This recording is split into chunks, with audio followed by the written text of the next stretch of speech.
Jets get their lift from these wings?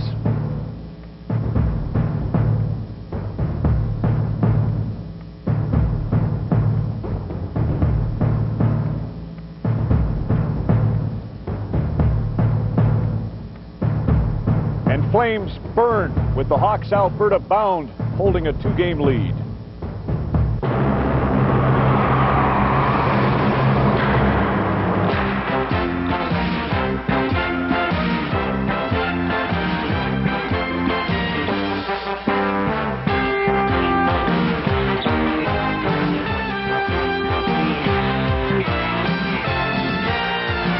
It is Super Sunday, the first playoff game ever at the Molson Centre is coming up with the Rangers and Canadians. The last playoff year ever in Winnipeg. Red Wings are at the Jets, and it's status quo today in the Stampede City, but awfully early for hockey as the Blackhawks visit the Flames. 3 games on Hockey Night in Canada. Our focus is 1. It's the Stanley Cup as we welcome you to Molson Hockey Night in Canada on CBC. I'm Ron McLean. 4 games this afternoon. The other is in Tampa. We'll have highlights of that and hopscotch the nation in just a moment to give you the storylines in the 3 Canadian arenas. And tonight it's the St. Louis Blues, Toronto Maple Leafs, nationwide at 7:30 Eastern. And the word is in from Brian Burke. Here is the ruling.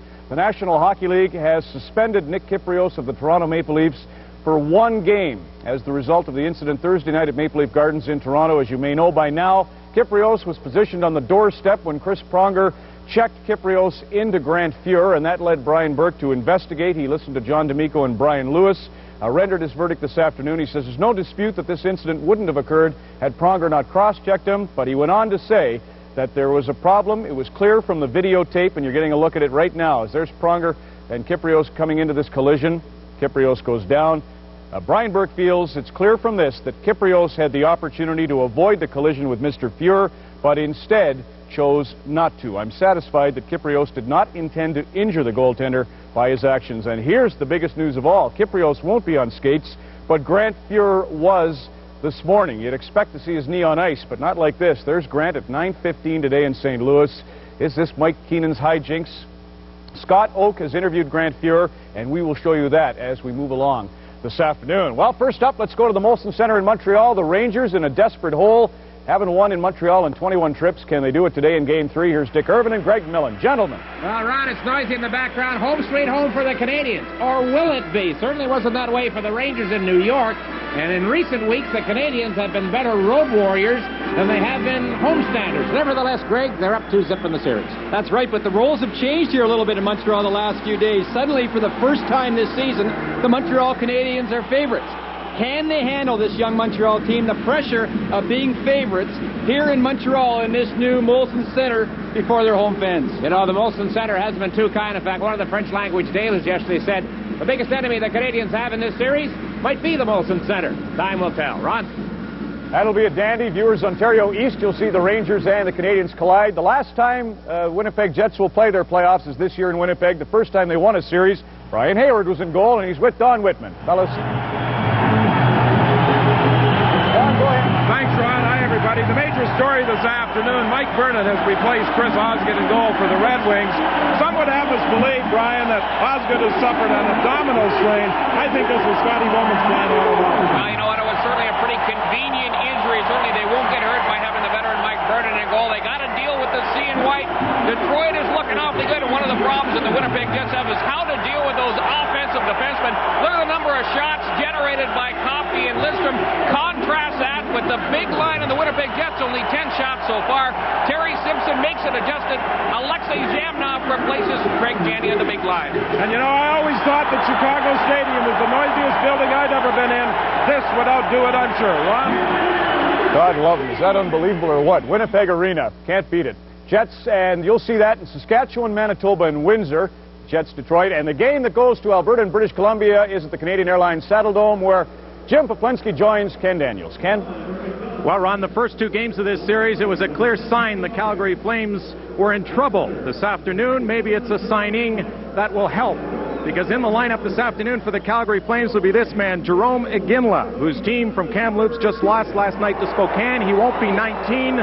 until July 1st, and he'll wear number 24 today for Calgary. The last man to wear number 24 was Jim Poplinski. Jim, your thoughts on Jerome playing today? Again, 111 points 2 years ago, 136 this year, 2 Memorial Cup championships, World Junior Championship. He can score. He's a winner. Calgary loves to have him in the lineup this afternoon.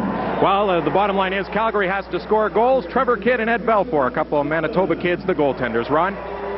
Wow, Kidd and Vernon, there's a couple of storylines right there. Well, it's a Trans-Canada Network. The road to the Stanley Cup has a few icy patches, which happen to be in Calgary, Winnipeg, and Montreal, and we'll go there next on Molson Hockey Night in Canada, the Stanley Cup playoffs on CBC.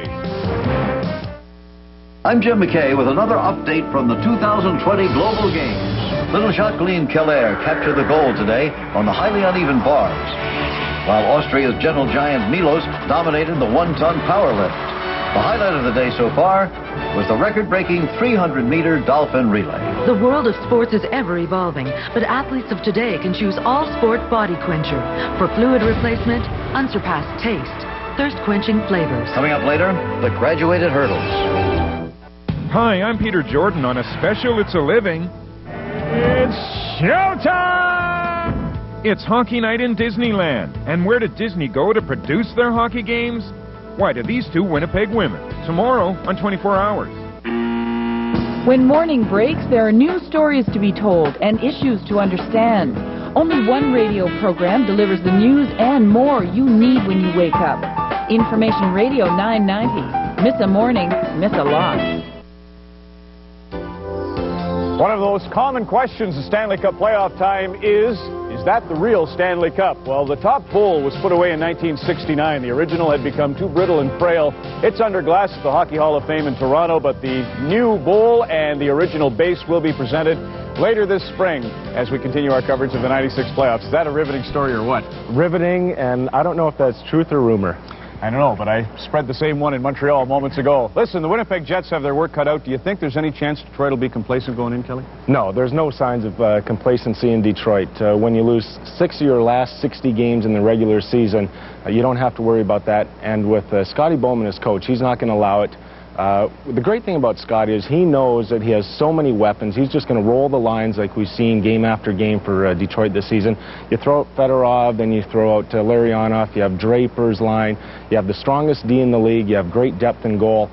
They're not going to be tired, they're not complacent, they're a machine right now. Right, you'd think that kind of intensity would kill you over the long haul, but not with all that they have. How about the Jets then? If they have to face this, is there anything other than the crowd that they can draw from? There is, as a matter of fact. After the game in Detroit, we heard how angry they were. They were angry at themselves, at the referees in Detroit.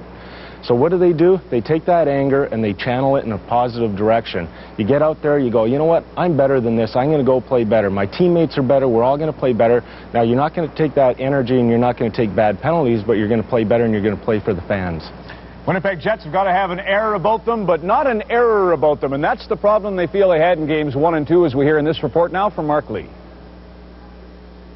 Well, Ron, they won't be throwing any octopus in these parts today. Maybe the odd well-placed insult or deafening cheer, as unabashed hockey fans in Western Canada are wont to do at playoff time in Winnipeg. No, the octopus is out. Color this series white, as in the power of white, at Winnipeg Arena in 1996. We take you inside the place they call the White House and the fan phenomenon known as white noise. After all else has failed for the Jets, they go to Plan B, and they're turning to their 7th man, their white-hot fans. Intimidated by the Red Wings' speed and skill, the Jets have tried to beat Detroit in the alley. That hasn't worked either. The Red Wings just turn the other cheek and turn up the heat. Never have the Jets been made to look so inferior as they have against the rhythm and moves from Motown.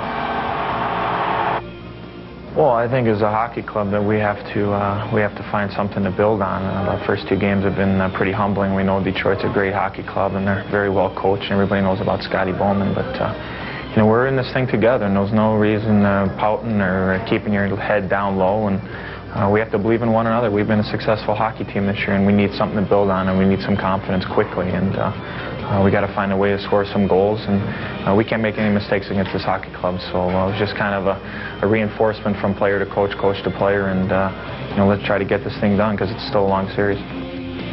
Goalie Nick Habibulin has been the best Jets player on the ice so far, but he can't do everything. He can't stop the puck and shoot it too. The consensus here in Winnipeg today is if the Jets are going to get into this series, they must win Game 3 this afternoon against the Red Wings. And they'll be counting on the 15,500 fans, the seventh man at Winnipeg Arena when Game 3 comes to Winnipeg.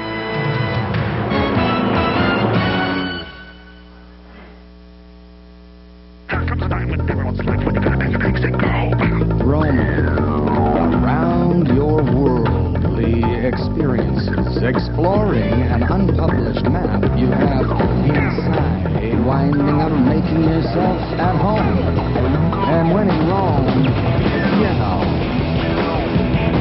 Why? Because I am.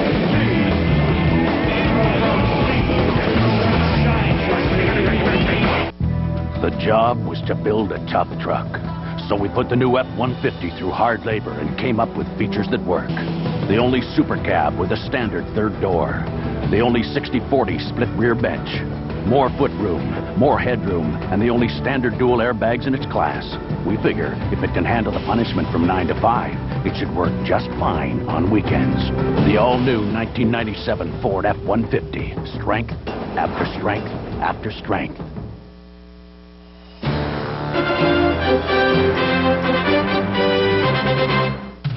Molson Hockey Night in Canada on CBC. Brought to you by Molson Canadian. By Ford Motor Company of Canada Limited. And by Pepsi. Nothing else is a Pepsi. Well, this is going to be a noisy, raucous crowd this afternoon inside the Winnipeg Arena, and Scotty Bowman felt that Mike Vernon would be the goaltender best equipped to cope with the crowd noise. At the other end, Nikolai Habibulin, who has been brilliant through the first two games, continues in goal for the Winnipeg Jets. Chris Osgood played the first two games at the Joe Louis Arena, a 4-1 victor the first time out, a 4-0 shutout in the second game. Mark Bossett will referee this afternoon. Bob Hodges and Dan McCord are working the lines. And Brian, there's going to be some early lineup juggling by both sides. Well, no question. In fact, Terry Simpson decides to put Craig Janney out with Keith Tkachuk and Eddie Olczyk. You would imagine that Simpson will try and double shift Tkachuk as much as he possibly can, and the Red Wings are also scrambling their lines. I'm sure that Scotty Bowman is going to try and make it difficult for Simpson to get a read on just how he's trying to match in this hockey game.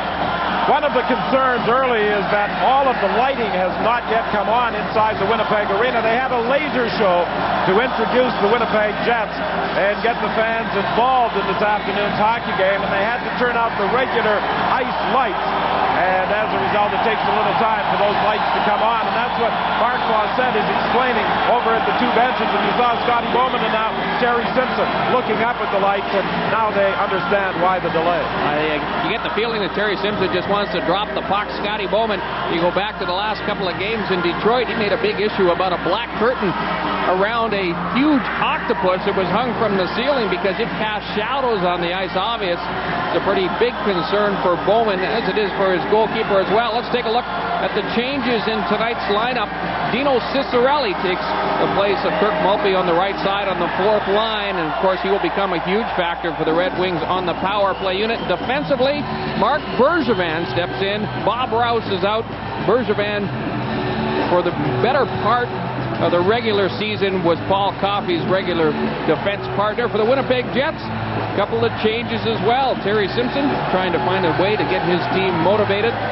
Chad Kilger, the addition on the left side on the fourth line. For the forward lines, they have to find a way to generate more shots. That's kind of the buzzword. Same defense pairings, of course, for Winnipeg. During the warm-up, we saw Zhamnov skating between Tkachuk and Dallas Drake, but that's not the way the Jets are starting the game. They've got Craig Janney with Keith Tkachuk and Eddie Olczyk. I think we'll see Tkachuk leave that line, or he may be double-shifted, and the Winnipeg Jets might put Shane Doan up there with Janney and Olczyk. I think it's going to be get Keith Tkachuk out on the ice as often as you can. Dave Manson fires the puck in. Mike Vernon comes out of his net to tee it up. He plays it up along the boards. Olczyk cuts it off. Lidstrom now gains control. The Red Wings in their own zone with Taylor trying to move out. Big hit on Taylor by Dave Manson. Lead pass to Chris Draper. He has scored a goal in each of the first two games. Tied up there by Norm McIver. They continue the battle along the boards. Draper tried to get it back to the point. It was picked off by Janney. He skates away with Tkachuk. He dumped it in for Tkachuk, but he was prevented from getting to the puck by Ramsey. Good early start for the Winnipeg Jets. Big bumps early by both Olczyk and Manson. It's a good way to get the crowd into the game. Well, the Jets felt they would have to continue playing a physical game against the Red Wings, but a controlled physical game, one in which they did not take undisciplined penalties. Jamnoff is knocked down. The loose puck picked up by Finlay. Finlay to Newman, and he throws it up the middle. And Vernon is going to tee it up there for Fedosov. Clearing attempt comes to the line. We've played 1 minute and 14 seconds in this opening period. The Red Wings would like to take the crowd out of the game. The Jets would like to keep them in it. Here's Fedosov into the slot area. Fedorov couldn't get a shot. He's going to get a penalty as the Winnipeg Jets bring it in. Korolev is tied up, and Brian, it's going to be very difficult to hear whistles up in the press box this afternoon.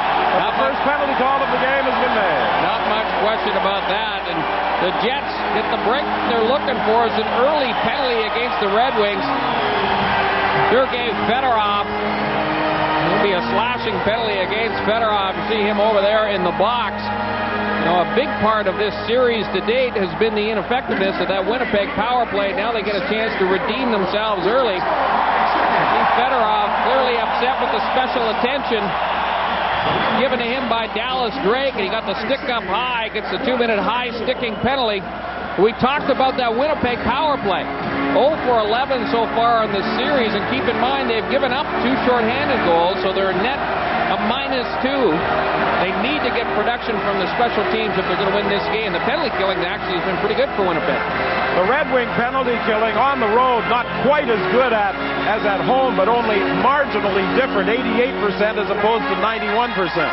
The greatest difficulty that the Jets have had on their power play is just simply getting set up. All kinds of up-ice pressure from the Red Wings hasn't prevented a lot of time in the Detroit zone for the power play unit.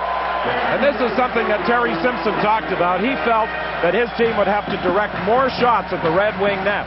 And very quickly on the power play, as soon as McIver got the puck, he fired it towards the goal. In combination with more shots, you want to get more traffic in front of Mike Vernon. You do get the feeling that Scotty Bowman all along intended for Vernon to start this game, figuring that the veteran would be a little bit more accustomed to playing in front of this kind of a crowd. Good opportunity for Bowman to protect his young netminder. McIver from the point at the side of the net. Janney couldn't redirect it.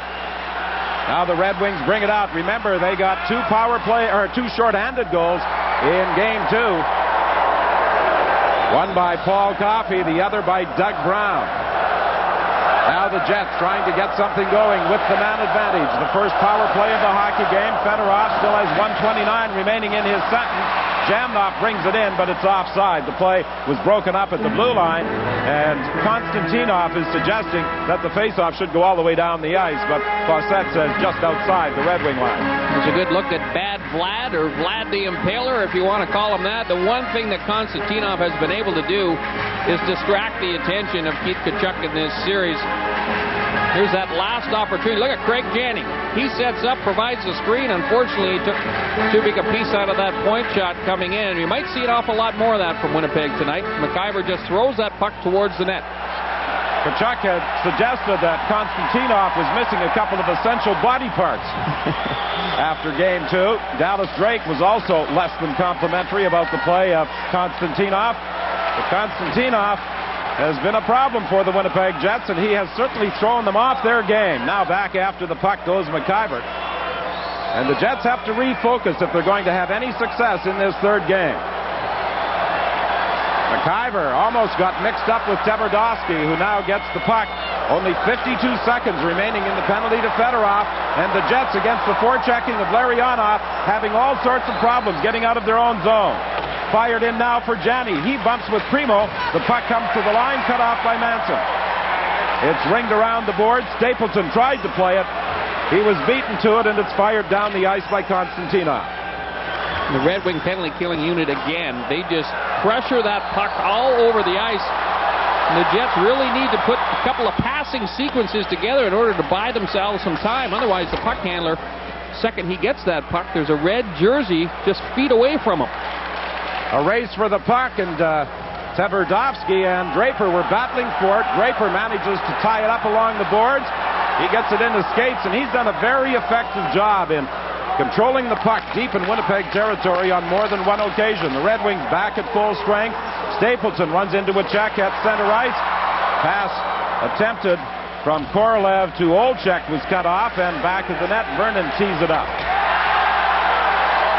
The Red Wings, led by Paul Coffey, come to center ice. Coffey into the slot. Ciccarelli with a shot, and Happy Bullen dives out to grab the rebound. 16:04 remaining in a still scoreless opening period. Introducing the Gold Digger by Garden Claw. The patented Gold Digger has 3 heads for planting, edging, weeding, and lawn repair. The bulb planter digs a perfect hole without back-breaking effort. Push the plunger to eject the soil. Great for spring bulbs and annuals. The Gold Digger's serrated edger gives your yard that professional look. The weeder makes weed and crabgrass removal easy. Add a plug of grass for quick rejuvenation. The Gold Digger. The Gold Digger is available at participating True Value Beaver Lumber, Home Hardware, and Pro Hardware. I know I have sinned. Send me your money so I do not sin again. Today, women who were men who steal their daughters' boyfriends. Sure, I deserve 15 mil. I hit 3 out of the park last season. Diet Pepsi has no diet aftertaste. It leaves you with nothing but great taste. Happy Bullen stopped the first shot by Dino Ciccarelli. Ciccarelli back in the lineup in this game after being suspended for this incident against the Chicago Blackhawks on April the 12th. He takes a shot here at Enrico Ciccone of the Blackhawks right here. Surprise, surprise, Enrico. And as a result, drew a 3-game suspension, the last regular season game and 2 playoff games. It was a pretty good shot by Dino, but you might have noticed that he did take the initial blow from Ciccone. Problem was it happened about 30 seconds before he delivered the sucker punch. Here's Tkachuk intercepting a pass, starting away with Drake. Drake couldn't control it, slides it to the corner. Lidstrom takes Tkachuk out of the play. The puck loose back of the Red Wing net. Drake and Fedorov battle for it. Fedorov is finally able to free it. Coffey jumps up into the play and leads the attack. He has Johnson coming in with him. Shot towards the net, and it's held by Happy Bullen with Fedorov driving hard through the slot. Paul Coffey just so dangerous to control. You know, this is kind of the scary thing. Sergei Fedorov has been quiet in this series. Right now, let's go to Ron McLean in the Toronto Broadcast Center. 3 stories in Tampa. Darren Pupa scratched without reason to start. It's Jeff Reese in goal for the Lightning before 25,000 plus. And they score first. It's Peter Klima from Cullen and Grattan on the power play at 2:52. Yep. And here at the Winnipeg Arena, we are still looking for the first goal with 15:27 remaining in the opening period. Larionov back at the line, drops it there for Konstantinov, and he fires it right towards the net. And Happy Bullen is not going to take any chances. He freezes the puck probably as much as any goaltender in the league. Well, it's never a bad play, especially when you're playing at home, of course, because he allows his coach the opportunity to get the line matchups he's looking for. Another new-look line here for the Red Wings with Keith Primo centering Larionov and Kozlov. So Bowman continues to juggle his lines, sending out some very mixed messages. Well, he's a master strategist, and he has made some key changes this afternoon for the Red Wings. He does not have the last line change, and he has done some juggling. Good collision at center ice involving Shannon and Konstantinov. Now it's Dave Manson being watched behind his own net. Coming out against Keith Primo. Primo took a run at him. Manson saw him at the last moment and sidestepped the check. Eastwood trying to cut off the clearing attempt.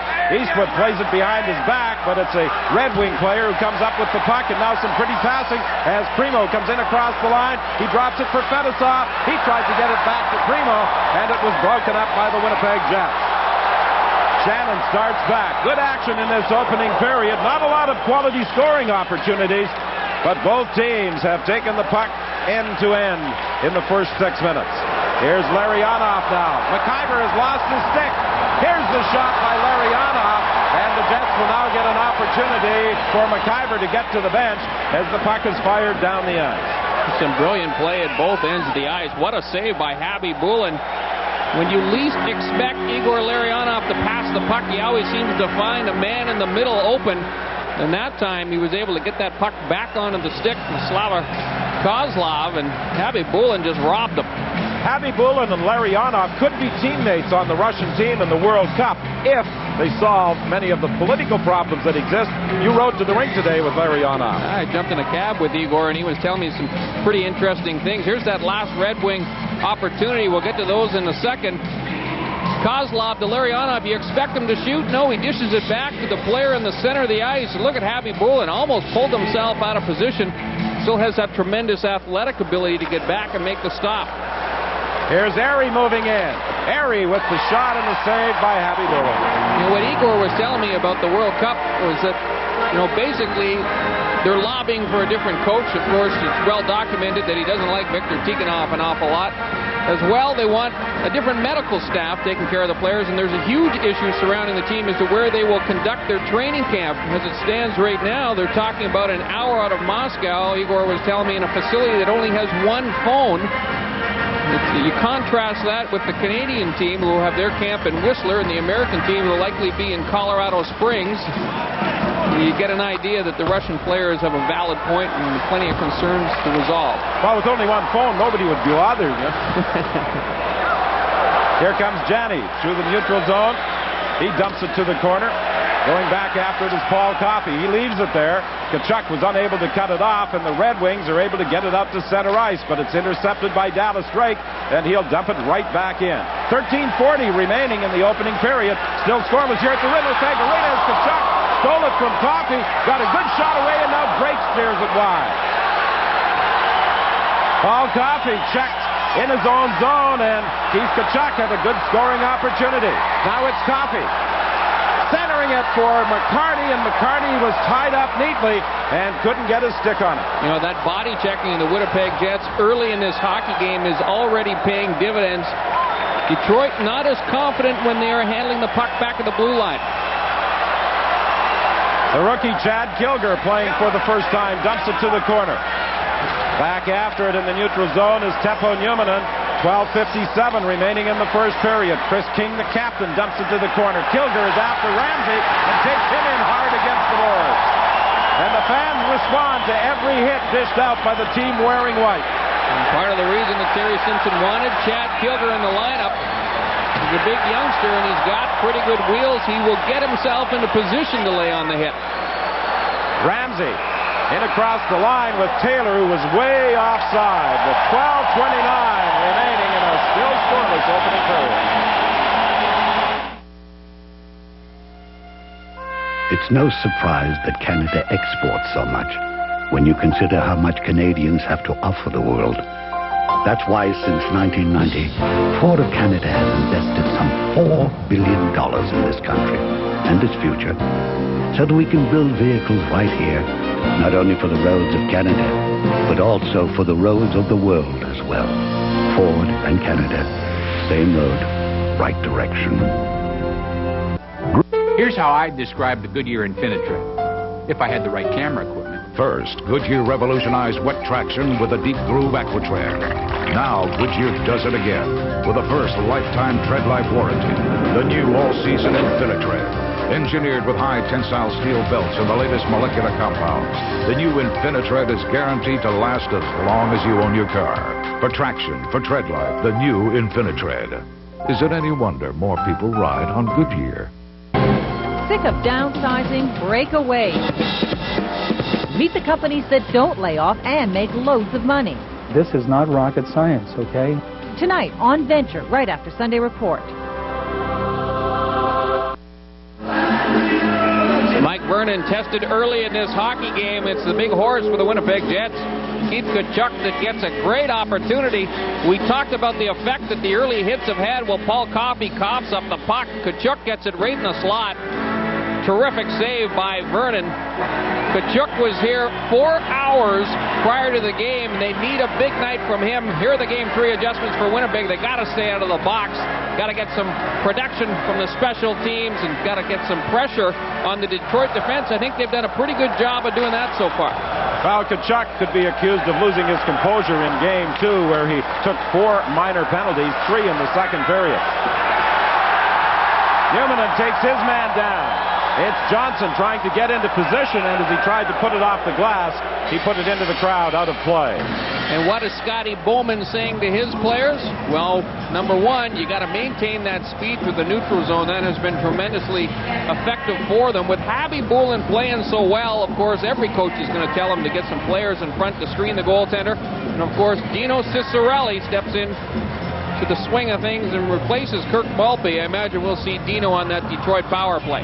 And Scotty is fully aware that the Winnipeg Jets twice beat his Red Wings this season in the 6 regular season matchups, and they tied another game. They won one here in Winnipeg and another at the Joe Louis Arena.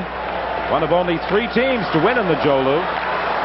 Fedorov works into the corner. He goes back to the net, comes right out front, and Javi Bulin took that one on the face mask and then had it dribble down his chest, and he holds it for a face-off. Let's go to the broadcast center in Toronto, and again, here's Ron. Thank you, Don. Trevor Kidd in goal for the Calgary Flames was playing just as sharp as Javi Bulin. However, the Hawks finally get his number. James Black in the slot with a nifty feed from Weinrich. Savard drew the other assist, and 1-0. Chicago leads Calgary 8 minutes into the first period there. Nikolai Javi Bulin tested for the first time. Watch this little fake by Fedorov. Fakes it, he's coming short side, then carries it right out front. Got a little bit too much time there. He's trying to go up and under the bar. Javi Bulin, such a big goaltender, even though he's on his knees, he still takes it in the chest. Fedosov from the point, fanned on it. Now he fires it in. This is going to be offside as it's touched by Johnson. But again, that's the second time so far you've seen the Detroit defense that really looked like they had so much confidence handling the puck. Now they're starting to bobble it. Credit that the fact, first of all, that they're faced with the CO8 here in Winnipeg. The noise is a little bit different. Perhaps these players are a little bit more uncomfortable. Look at Paul Coffey. He mishandled it earlier, but again, the pressure forces the defense to react that way. Coffey broke his nose late in Game 2 at the Joe Louis Arena. Didn't miss a shift. Went off to the bench. It was straightened. He went right back out. Now, apparently he got it. And Craig Janney took a shot on net, and Janney's elbow as he was following through on the shot broke the nose of Paul Coffey. A lot tougher than people give him credit for. McIver being watched by Larionov. Moves it ahead to Janney. Janney into the slot for Drake. He couldn't get a shot away. McIver tried to get it back to Janney. It was intercepted there by Bergevin in the lineup for the first time. Drake and Janney stay with him. Primo comes in to try and take Drake out of the play, but Drake persists along the board. Drake for Janney. Janney tried to get it out front for Tkachuk, and it wound up in skates, and the Red Wings start back. Coffey didn't see the pass coming, and McIver won the race for it. You might have noticed that Norm McIver swung right down into that Detroit goal crease. That's another way for the Jets to generate a little bit more offense. Newman, McIver, and Dave Manson, when the time is right, have to jump up and step up into the play. Manson moves it ahead for Tkachuk. Tkachuk flips it down into the far corner as the Jets were in the process of making a line change. Doan comes in and cranks Kozlov into the end board. Some tremendous body checks in the first 10 minutes of this hockey game. Here's Yzerman now being harassed at the line. Eastwood gets back to the puck, but they can't clear. Long shot sails wide. McCarty taken in against the boards by Craig Muni. Yzerman is then bodied by Tverdovsky. The Jets are certainly finishing their checks this afternoon, something they didn't do in Game 2. Along the boards, the battle for the puck continues. The Red Wings come up with it. McCarty can't go anywhere as he's tied up by Tverdovsky. Airy gets it again. Back to McCarty. The Red Wings doing a good job of cycling it down low. Eastwood is knocked down. Yzerman Taken in against the boards, it comes to Airy. He can't get a shot away, but Lidstrom will get set and fire, and it hits the body. In front for Airy. His shot is blocked, and the Jets finally gain control. A race for the puck. Going after it is Doan. Lidstrom cuts him off, and the two go down. What a terrific shift by Doan. I tell you what, a couple of huge body checks. It's the youngsters for the Winnipeg Jets that have really added some enthusiasm. Back at the point, Finlay gets set. Long shot. That was knocked down in front of the net. And the Red Wings finally clear. And I'll tell you what, Al, it is a whole different ball game down in front of that Detroit goal crease. All kinds of white jerseys. So often already in this game, the puck has gone back to the blue line. Mike Vernon can't see anything. Fetisov picks it up at center ice with 9:07 remaining in the period. Lead pass for Brown. Brown was all by himself, so he dumped it back to the net. Finlay takes it there. Finlay is knocked down. The puck picked up along the boards by Chris King. He moves it ahead to Stapleton. He was looking for Kilger. Kilger races into the corner. Vernon got there first. Konstantinov is hit by both Kilger and Stapleton. The puck is fired down the ice. You talked about the youngsters. Well, the two rookies, Kilger and Doan, have delivered the most punishing body checks in this hockey game, and the crowd at the Winnipeg Arena loves it. It starts with fresh baked bread, juicy slices of mouth-watering seasoned steak, real processed cheese, and the kicker, it's covered with the sweet and mild taste of A1 thick and hearty steak sauce. And the only place you can get it is at Subway. Now it's Subway's new A1 steak and cheese. Plus, all the fresh veggies you want. You want onions, tomatoes, green peppers, you got them. Just point and they're on your A1 steak and cheese. Subway's A1 steak and cheese. Hurry in for a limited time. If you're not hungry yet, check your pulse. There's a store that thinks all they have to give you is their best price and nothing else. But Zellers wants you to have some things absolutely free. That's the idea behind Club Z. Over 18,000 Canadian families got free rewards last week alone. Join the people who get low prices and a whole lot more free at the truly Canadian store.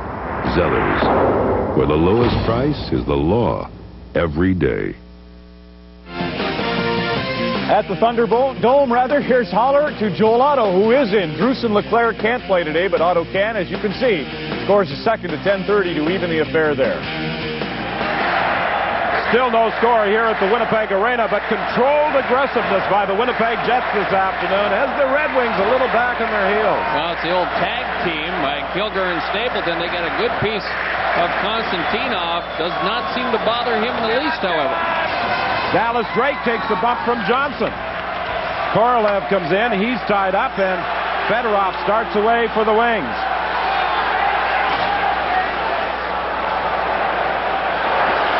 Back of his own net is Dave Manson for Korolev, and as he tried to deflect it down the ice, it went into the crowd. 8:16 remaining in the first period.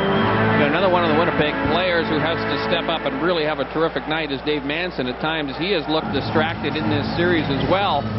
And Manson can be a real force out there if he can just control his temper. He has that penchant for taking bad penalties, and at times he will cough up the puck.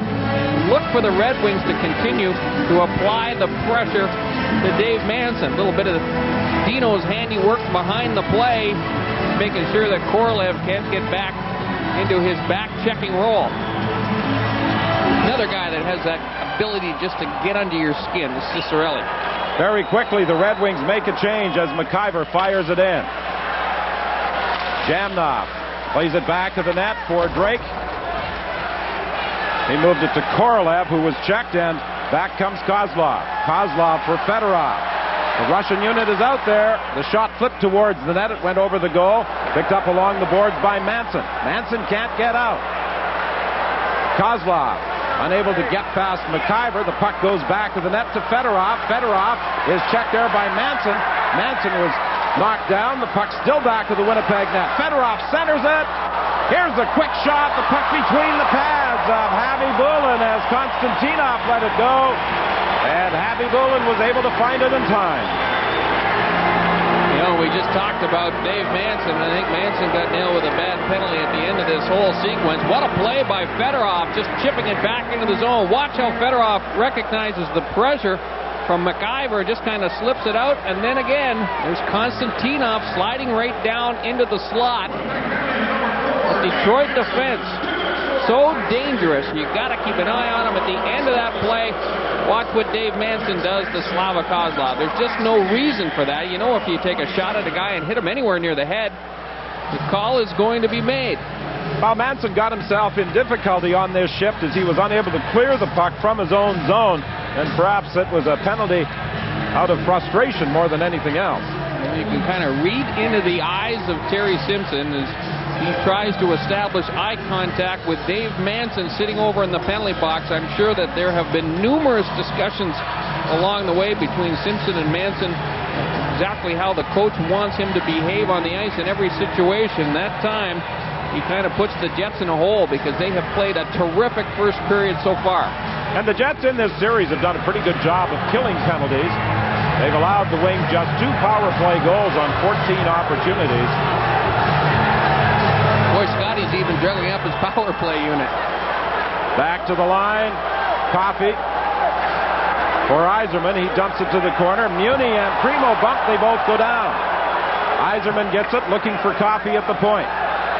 Over to Lidstrom. Lidstrom had some problems handling it. Knocked down by Dallas Drake, and he'll clear.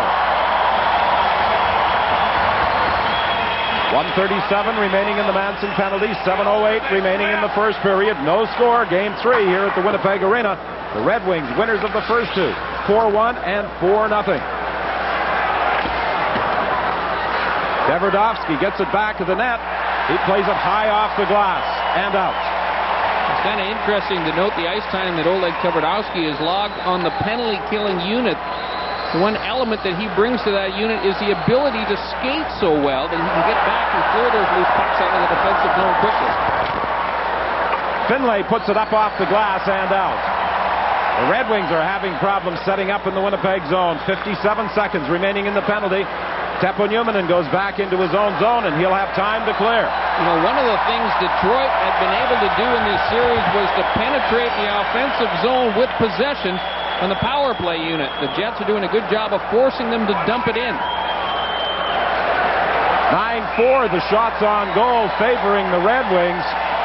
Each side has had one good scoring opportunity with 6:10 remaining in this opening period. Good look at Paul Coffey over on the Detroit bench. Take a look at the impressive statistics he has racked up in the playoffs. 175 points, just 1 point back of Jean Beliveau. The other thing about Paul Coffey, you look at the number of goals he's scored.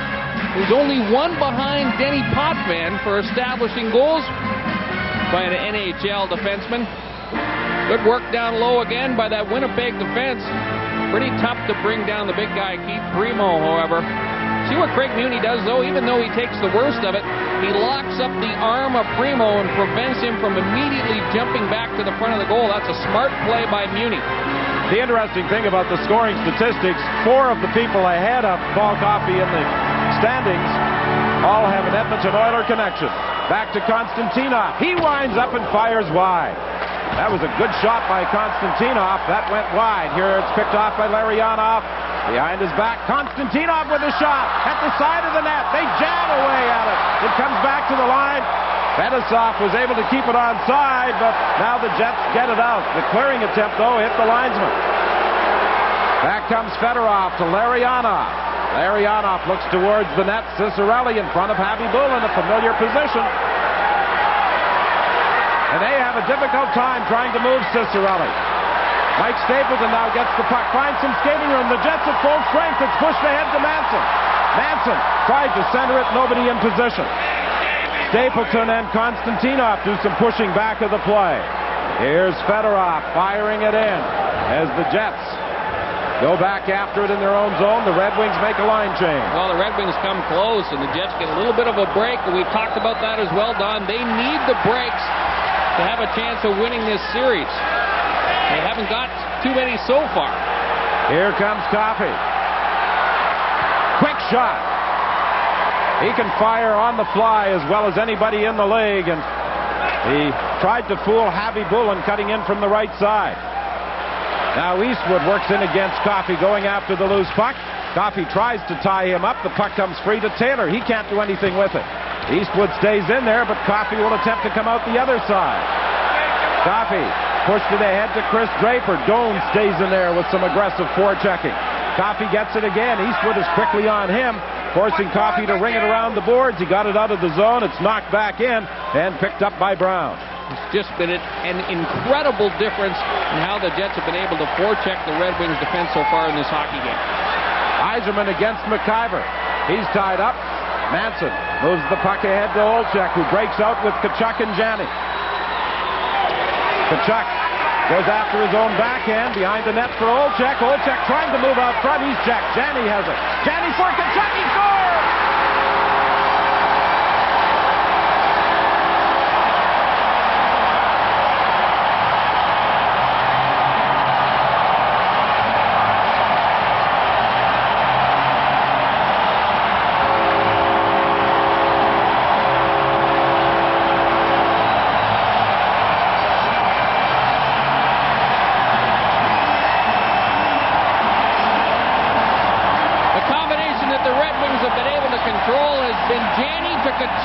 Tkachuk driving to the net like Simpson wants him to do. Janney, the gifted passer, finds him.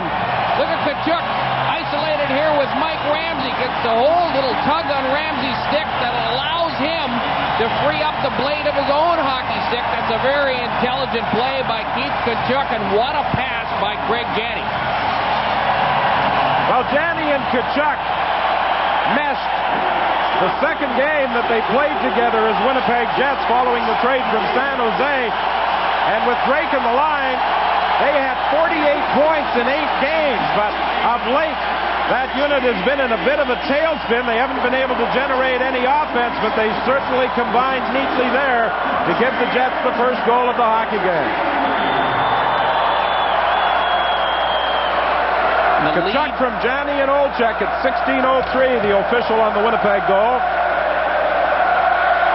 The lead so important for this club psychologically. Kilger with a backhand. That didn't miss by much.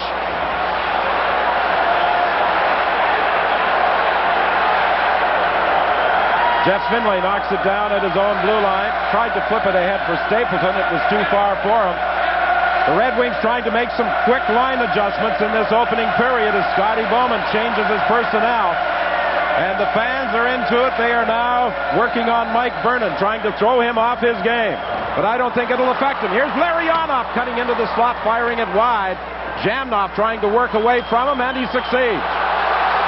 Jamnov with Korolev. Back to Jamnov, and he had it knocked off his stick by Konstantinov. He gets it again towards the net, and Vernon steers it to the corner. 2:44 remaining in the opening period. Korolev trying to work out front. He's got Fedosov all over him. Fedosov, who turned 38 yesterday, said he's really enjoying the game this year. He feels 10 years younger, and he's playing like a much younger man. Korolev out front. Jamnov, quick shot, saved by Vernon. He wasn't sure where the puck was, and the rebound is cleared down the ice. Mike Vernon gets a little bit of a break there because that puck squirted through his legs and out the opposite side. Jamnov against Coffey. Took a shot off the veteran defenseman, and Paul Coffey skates away with it. Coffey is checked as he comes to center ice. Coming off the bench, Tkachuk thought he had them all lined up. Coffey saw him at the last moment. The Jets to the attack again. Tkachuk leading the way with Janney. Tkachuk had to put on the brakes, couldn't get the pass across. Now it's picked up by Fedorov. 1:49 remaining in the opening period. Winnipeg leading 1-0. Tkachuk banks it off the boards. Janney goes after it. From a bad angle, the shot was up high on Vernon. And a penalty call has been assessed with 1:38 remaining in the first period. Not every company puts this much into a tractor, which is precisely why people who own an Aaron's get more out of it. The Aaron Sierra tractor has foot-controlled hydrostatic drive with cruise control, plus a convenient dash panel, easy deck height adjustment, a high-back seat, and a 5-year limited warranty. Aaron's, the best from start to finish. Every time you visit Le Print Express, we can bring you a little closer to the beach, because Le Print Express rewards every purchase with Air Miles Travel Miles. Choose from our wide range of services catering to all your printing needs, including instant business cards, invitations, tickets, tags, and labels. While you wait, travel miles grow quickly at Le Print Express, so pop over to your local mall and take a holiday on us. At the Molson Center in Montreal, it's all Rangers in the opening period. 2 power play goals. That was Adam Graves' first. He also got the other. Messier has 2 assists, and it's New York 2, Montreal no score late in the first. Well, over the years, the Rangers haven't had a great deal of success in Montreal, but they lead 2-0, trailing 2-0 in the series. Keith Tkachuk is the lone goal here at the Winnipeg Arena. Well, Tkachuk got the Jets on the board early. Look at the pass by Craig Janney, and Vernon guesses low, and he guesses wrong. Janney goes up top. Tkachuk, rather, goes up top and under the bar. The Winnipeg Jets on the power play with Bergevin in the box for elbowing. Harry gains control, and he's able to clear. Kyver being watched by Yzerman. The 2 short-handed goals that the Red Wings scored in Game 2 equal the club record. Twice before, they had scored 2 short-handed goals in the game. Here's Janney across ice for Tkachuk. Tkachuk had it in his skates. I think initially, Janney was looking for Zamnov. Newman pinches in from the point. Around to the other side for Zamnov. Back to the line for McIver. Over to Newman. There's the shot. Saved by Vernon with Tkachuk standing right there. Janney also at the side of the net with 58 seconds left in the period.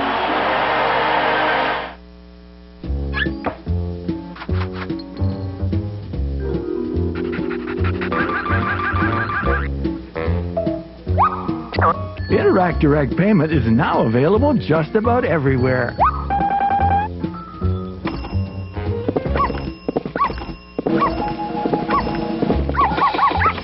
Which makes your daily errands that much easier in this dog-eat-dog world. Interact Direct Payment, smarter than cash.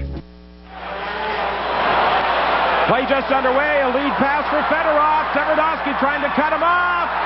And Tverdovsky got back there, and Javi Bulin took the low side away. I tell you what a terrific play by Oleg Tverdovsky. Everybody knows that this kid has the good wheels. Well, so does Sergei Fedorov. And Fedorov seemed to have 2 or 3 steps on Oleg as he left the zone. There you see the initial point shot intercepted. Look at Fedorov. Oleg gets the good angle on him. The most important thing is he doesn't take a penalty, and it forces Fedorov to go to his backhand. It makes it a much easier play for the goaltender when he realizes that Fedorov is under pressure. Well, the Red Wings, like the Edmonton Oilers, when they were the dominant team in the 80s in the National Hockey League, almost seem to be thinking offense when they're killing a penalty. The moment that puck turned over, they were heading up ice. You know, it was a bit of a bad decision, I thought. I believe it was Dave Manson who took that point shot. Those point shots have got to get through against this Detroit penalty killing unit because they do have such incredible speed up front. Stanley Cup engravings in the first intermission will feature former Chicago Blackhawk, Toronto Maple Leaf, New York Ranger, and now Winnipeg Jet, Eddie Olczyk.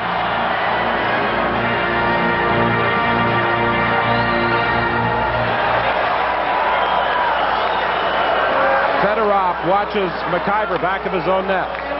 And at this time, we say hello to the viewers who have been watching the action between Montreal and the New York Rangers here at the Winnipeg Arena. The Jets, on a goal by Keith Tkachuk, lead 1-0. The Jets gain control. A centering attempt bounced over top of the net. Janney has it again. He tried to slide it out for Zamnov. It went off his stick.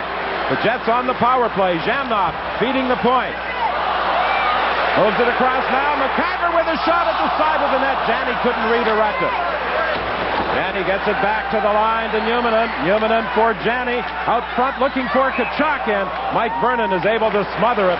That's where Tkachuk scored his first goal and the only goal of the game from standing right at the edge of Mike Vernon's crease. Well, it's certainly been a much different type of hockey game for Keith Tkachuk. He was the player that the Winnipeg Jets were looking to dominate play whenever possible, and he has really stepped it up a huge notch here in Game 3. Came to the rink 4 hours before the start of the game. He's definitely prepared. Look at Tkachuk in front of the net. Unfortunate that Janney wasn't able to field that puck cleanly. I tell you what, Mike Ramsey had dropped down trying to block the shot rather. Again, Craig Janney, the fake shot pass by Norm McIver that Janney just couldn't control. It's been a much busier evening for Mike Vernon. He's faced more rubber almost than Chris Osgood faced in the 2 games put together. Well, Terry Simpson told me this morning, he said, if we're going to have any success against the Red Wings, our best players have to be our best players. And so far this afternoon, they have. The passing has been an awful lot better for the Winnipeg Jets, too, and that has allowed them to maintain possession as they enter the Detroit zone.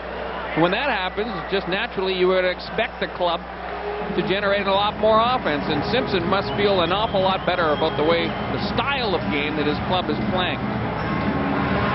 And Scotty has to be a little concerned about the way the Winnipeg Jets are, unlike the first 2 games, having some success in all 3 areas of the ice. Well, the wheels are always turning up there for Scotty Bowman, and I'm sure that we're going to see even more adjustments in the second period. Manson getting set, a quick shot just as the horn sounds, and that went off a couple of legs and never got through to the net. Incredible period for the Winnipeg Jets. I'll tell you what, they come out, they got the bangs early, they generated all kinds of scoring chances against Mike Vernon. Very impressive. 1-0, the Jets lead after 20 minutes.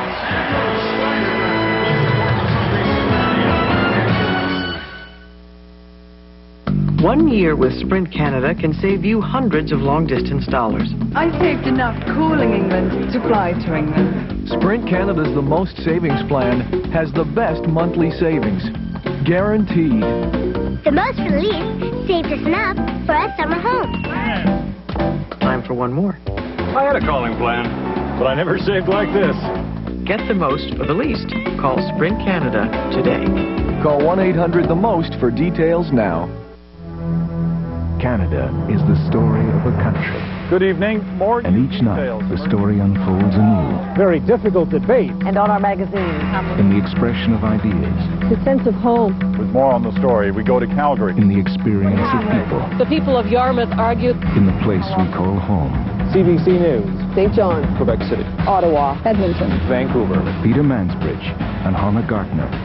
The National on CBC. Imagine hearing the call of the road, not the road itself. Imagine the world at your fingertips.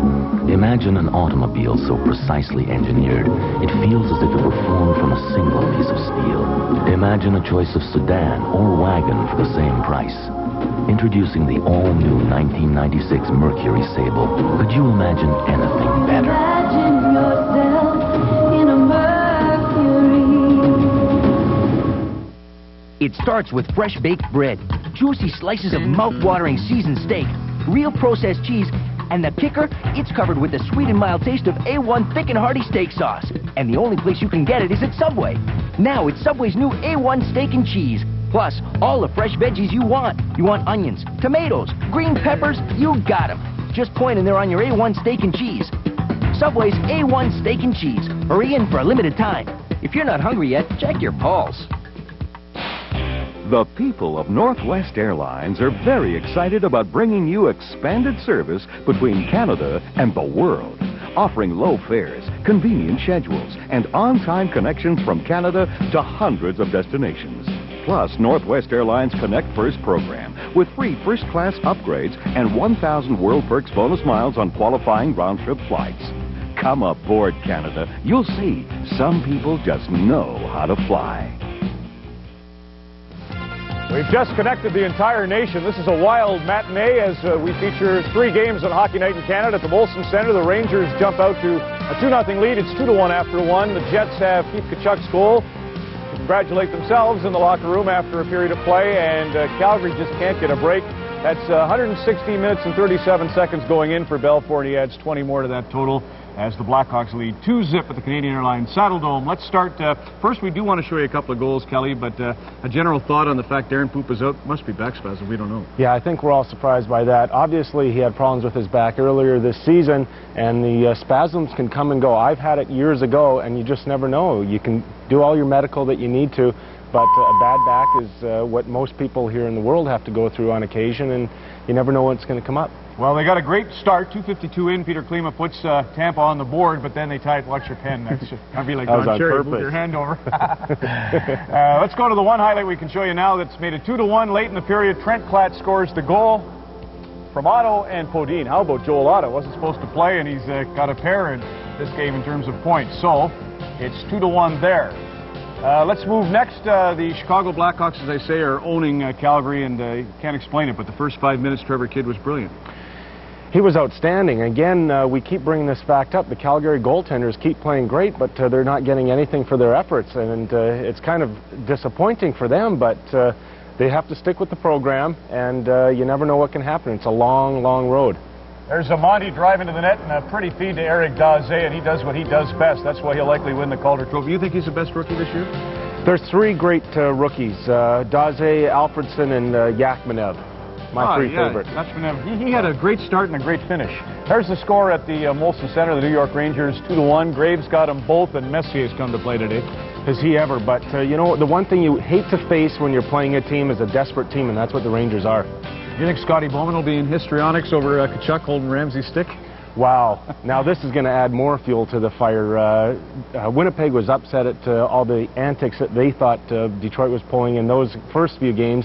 Now the tables have been reversed. You know, I have to agree with, I think it was Terry Simpson said, his best players have to be the best players on the ice, and they were today, and that's great. And mixing up Janney and Jamnov. Now, let's look at Jarome Iginla. Welcome to the National Hockey League. Okay, I want to talk about this guy. You want to talk about size and how to use it well. Look at this. Going against one of the most fierce competitors in the game. If you're a big man, be smart, go in the corners, go in front of the net, and you're going to have a great, great game, great career. An excellent first period for Jarome. We will send you back to the arenas as we continue to track Games 3 in Winnipeg, Calgary, and Montreal on Molson Hockey Night in Canada and the Stanley Cup playoffs in CBC. There are no medals for being the shoulder to cry on. No awards for passing on traditions. But to the men who give their best every day, we give our best. Gillette Sensor XL. Spring-mounted twin blades that adjust to your face, and soft, flexible micropins that set up your beard, and Gillette Series shaving gel for incredible smoothness. Sensor XL for the closest, most comfortable shave ever. Gillette, the best a man can get. Sure, I deserve 15 mil. I hit 3 out of the park last season.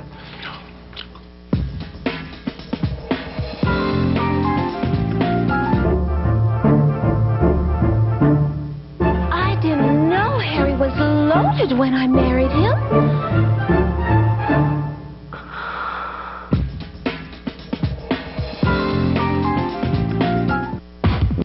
Look what happens when you have these two knobs on your radio.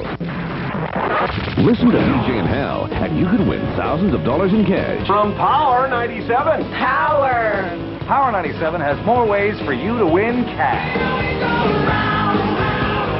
Listen for your chance to win up to $9,700 with BJ and Hal on the radio station that gives away cash. Power 97.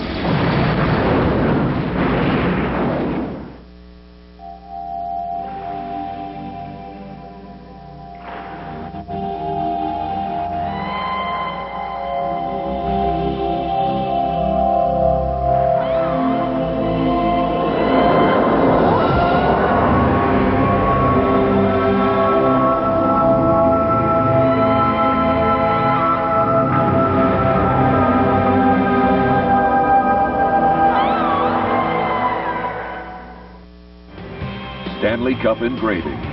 Brought to you by Ford Motor Company of Canada Limited. Proud sponsors of the Hockey Hall of Fame and makers of the 1997 F-150. Built for today's driving needs. Tonight, on the outside, looking in. These days, you're working harder than ever. You need a truck that does too. Don't move. Introducing the all-new 1997 Ford F-150.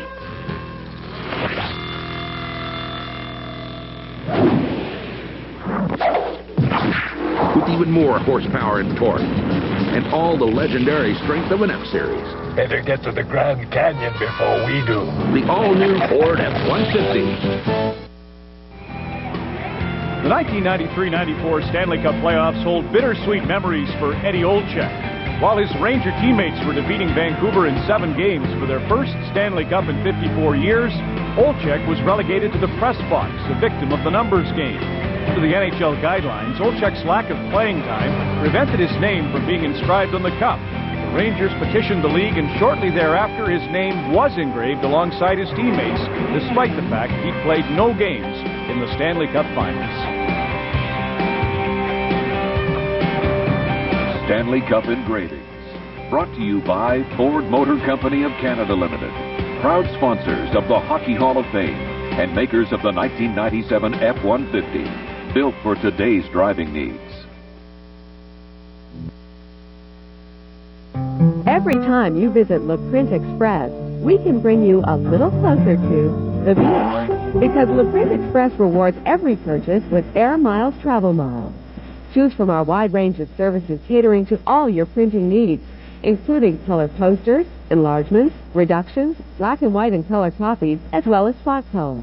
Travel miles grow quickly at LaPrint Express, so pop over to your local mall and take a holiday on us. Things are gonna get easier. Ooh, child, things will get brighter. If you ship packages, things just got a whole lot easier. Introducing Purelink desktop shipping software from Purelator. Purelink calls for pickup, tracks your package, even prints your waybills. And Purelink is free. Call now for your copy.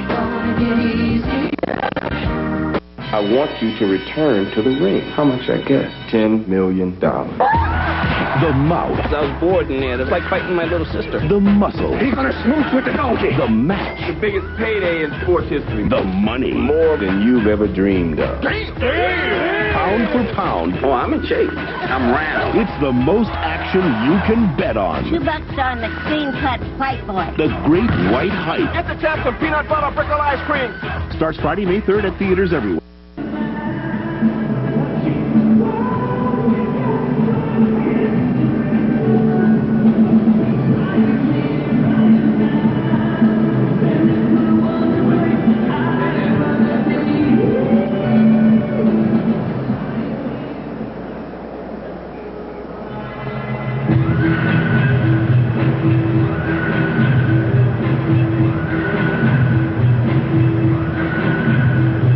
Welcome back to the Winnipeg Arena, where the Jets lead by a score of 1-0 after 20 minutes of play. Brian, you get the feeling that the Winnipeg Jets might be more focused on their own assignments today rather than worrying about what the Red Wings are doing? Oh, no question about it. You know, they're breaking the puck out of their end a lot better. The power play seems to be clicking, and they're taking the body. This is a much different hockey game than we saw in either Game 1 or Game 2. Well, 2 things have happened in this game. Janney has been able to set up back of the net, and Tkachuk has been driving hard towards the goal. No question about that. That is the zone that Keith Tkachuk has got to get into, and Janney is such a gifted passer. He's able to get it on his blade. Look at Tkachuk. He just kind of sneaks in at the last minute, and he has that incredible upper body strength. He just powers that puck past Mike Vernon, and the celebration's on. In the first 2 games, the Jets in total were only able to direct 30 shots at Chris Osgood, who had a 4-1 and 4-0 victory in the first period this afternoon. They've already fired 9 at Mike Vernon, and they have a goal by Tkachuk. Now let's go to Mark. You know, the other interesting thing about this whole series is, you know, you get Mike Vernon in there. The Jets have had 9 shots on goal so far, but they've had a lot of quality shots. And certainly Chris Osgood was not tested in games 1 or 2. I think Terry Simpson is pretty satisfied. Now the question remains, can they sustain this kind of pressure for the entire game? Well, the Winnipeg Jets, after 20 minutes, lead by a score of 1-0. And the interesting thing will be, can they maintain this pressure for a full 60 minutes? I know I have sinned. Send me your money so I do not sin again. Today, women who were men who steal their daughters' boyfriends. Sure, I deserve 15 mil. I hit 3 out of the park last season. Diet Pepsi has no diet aftertaste. It leaves you with nothing but great taste. We wanted the car to have great stance, suggesting power. We have an all-new 3-liter double overhead cam 4-valve V6 engine called Duratec. The customer is going to have to spend less on his car to maintain it. The car is extremely fun to drive, and that's a combination of precise steering, ride control of the car. The driving experience is going to be nothing short of astonishing. Redesigned, re-engineered, reinvented, the 1996 Ford Taurus. CBC Current Affairs. How is a person supposed to believe that something falling on your foot triggers a memory of something that traumatic? Provocative. How many innocent people being executed in the system can you tolerate? Focused. Basically, I was unemployable, so I better create my own job. So I did. Distinctive. How complicated does technology make freedom of speech? CBC Current Affairs. Beyond the headlines.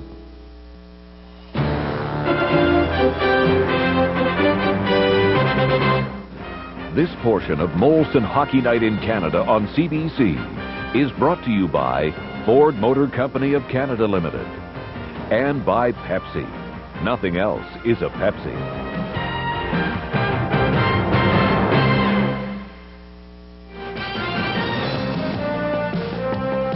Back at the broadcast center en route to the second period at the Winnipeg Arena. Sensational atmosphere as we welcome you back. Kelly Rudy and Ron McLean.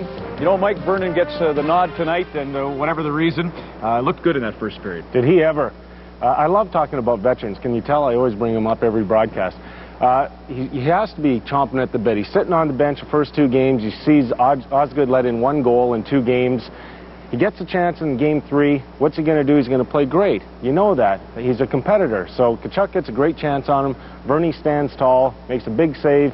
He's actually been the story of the first period, actually, if you ask me, for Detroit. Look at this. The most unlikely of guys, Paul Coffey giving away the puck in the slot. Tkachuk, great chance, big save. I remember 1986, Brian Hayward was a sensational Winnipeg Jet. They went with Daniel Bouchard, played a hunch against Calgary in the playoffs, and they lost 3 straight. And in 1987, when you were playing for the New York Islanders and Bob Mason had won 2 in a row, they came back with Pete Peters, and they lost the next 3 games when they'd had a 3-1 lead. So it's risky to put in a bet. I guess you never go with a hunch then. You go with a winner. We've talked about that in the past. Do you think that the Jets can maintain this? They had a 1-0 lead after all through 2 in game 1. Well, they look a lot better tonight. They look more confident. They're playing for each other. Again, their big players are playing great, and you need that. The role players are playing great. Javi Bulin, as a matter of fact, had an easy period. Good. Well, tonight, Grant Fuhr, if you haven't heard, did skate. Don't know that he'll be in uniform. That's highly unlikely, but you'll hear from him as we go along today. Brett Hull and the St. Louis Blues host the Toronto Maple Leafs, 7:30 Eastern. Like I said, Brian, you should have been in net in 86, but at least you're here with Don Whitman. Go ahead. Doesn't get any better than that either, Ron, I tell you. Yes, Brian Hayward is in the broadcast booth and will be here again on Tuesday night. The Jets hope to square this series on Tuesday night. Right now, here's Mark Lee with Dallas Drake. Dallas Drake, that's the best period of hockey the Jets have played in this series, from the controlled aggression to the forechecking to Keith Tkachuk's goal. How did you see the first period? Oh, obviously we're feeding off the fans a little bit right now. It's very exciting for us, and we played well at both ends of the rink. And our power play had some great chances, and Walt got a big goal for us. You guys seem to be breaking out better, especially in the second half of the first period. You had trouble in the first 2 games doing that. Yeah, we're coming back deeper into our zone, I think, and giving our defensemen time to make the play, and that's the key for us right now. We're coming out as a unit and getting the puck in and not turning it over. And when we do that, we're a pretty good hockey club. Confident? I wouldn't say too confident right now. We got 2 periods left. I don't think overconfidence will be a problem for the Winnipeg Jets, because they know all too well that the Red Wings are capable of exploding as they did in the 3rd period in Game 1. The Winnipeg Jets in Game 1 also led 1-0 after 40 minutes of play. So this is a different Winnipeg Jet hockey team through 20 minutes. Keith Tkachuk with the first goal and only goal. Janny and Olchak assisting at 16:03. 13-9. The Wings outshot the Jets in the opening period. But Nikolai Javy-Bulin didn't have to face as many quality scoring chances from the Red Wings as he did in each period in Game 1 and 2. Well, you heard Kelly Rudy make mention of the fact that, at least relatively speaking, it was an awfully soft period, or easy period, for Nikolai. He's called upon. When you play a team like the Detroit Red Wings, and especially when you face that Russian line, you know that they will not shoot the puck until it's a pretty darn good scoring opportunity. Mike Vernon has faced a much different style of game, all kinds of traffic in front of him. Vernon's done a terrific job kind of battling through and picking up those point shots. And Chris Osgood, in the Winnipeg Arena, the way it's configured, he doesn't even get to sit with his teammates. He's actually on the other side of the rink than the Detroit bench. It's a night off, and I can tell you, being in that position, it's an especially nervous time for a goaltender because you don't feel like you're part of the action at all. Well, Scotty Bowman kept everybody guessing until the morning of Game 1 as to who his starting goaltender would be. Many thought it would be Vernon, but Scotty explained that he felt that starting Osgood at home, the man who had played most of the games this year for the Red Wings, would be the right move because he wanted the experienced Vernon coming into the Winnipeg Arena with this very enthusiastic and loud crowd, perhaps distracting Osgood more than it would Vernon. Well, there has been a lot more pressure on the goaltender. Good opportunity for the Jets to start this second period. They've got 21 seconds of power play time to work with. Certainly, Keith Tkachuk would like to pull this puck cleanly back to give them some time. But it's Yzerman who wins the draw, but it's knocked to Tkachuk. Tkachuk gets it over to Janny. Tkachuk up high off the shoulder of Vernon. Vernon felt that one. He is still shaking his arm down in the Red Wing net as Tkachuk took the pass from Janny in the slot. That was a huge save by Vernon because Tkachuk got all of that puck. And another brilliant pass by Craig Janny. Ramsey takes it back of his own net, puts it high off the glass, picked up by Bob Airy. What a huge goal that would have been had Keith Tkachuk been able to click as he took the pass from Craig Janny.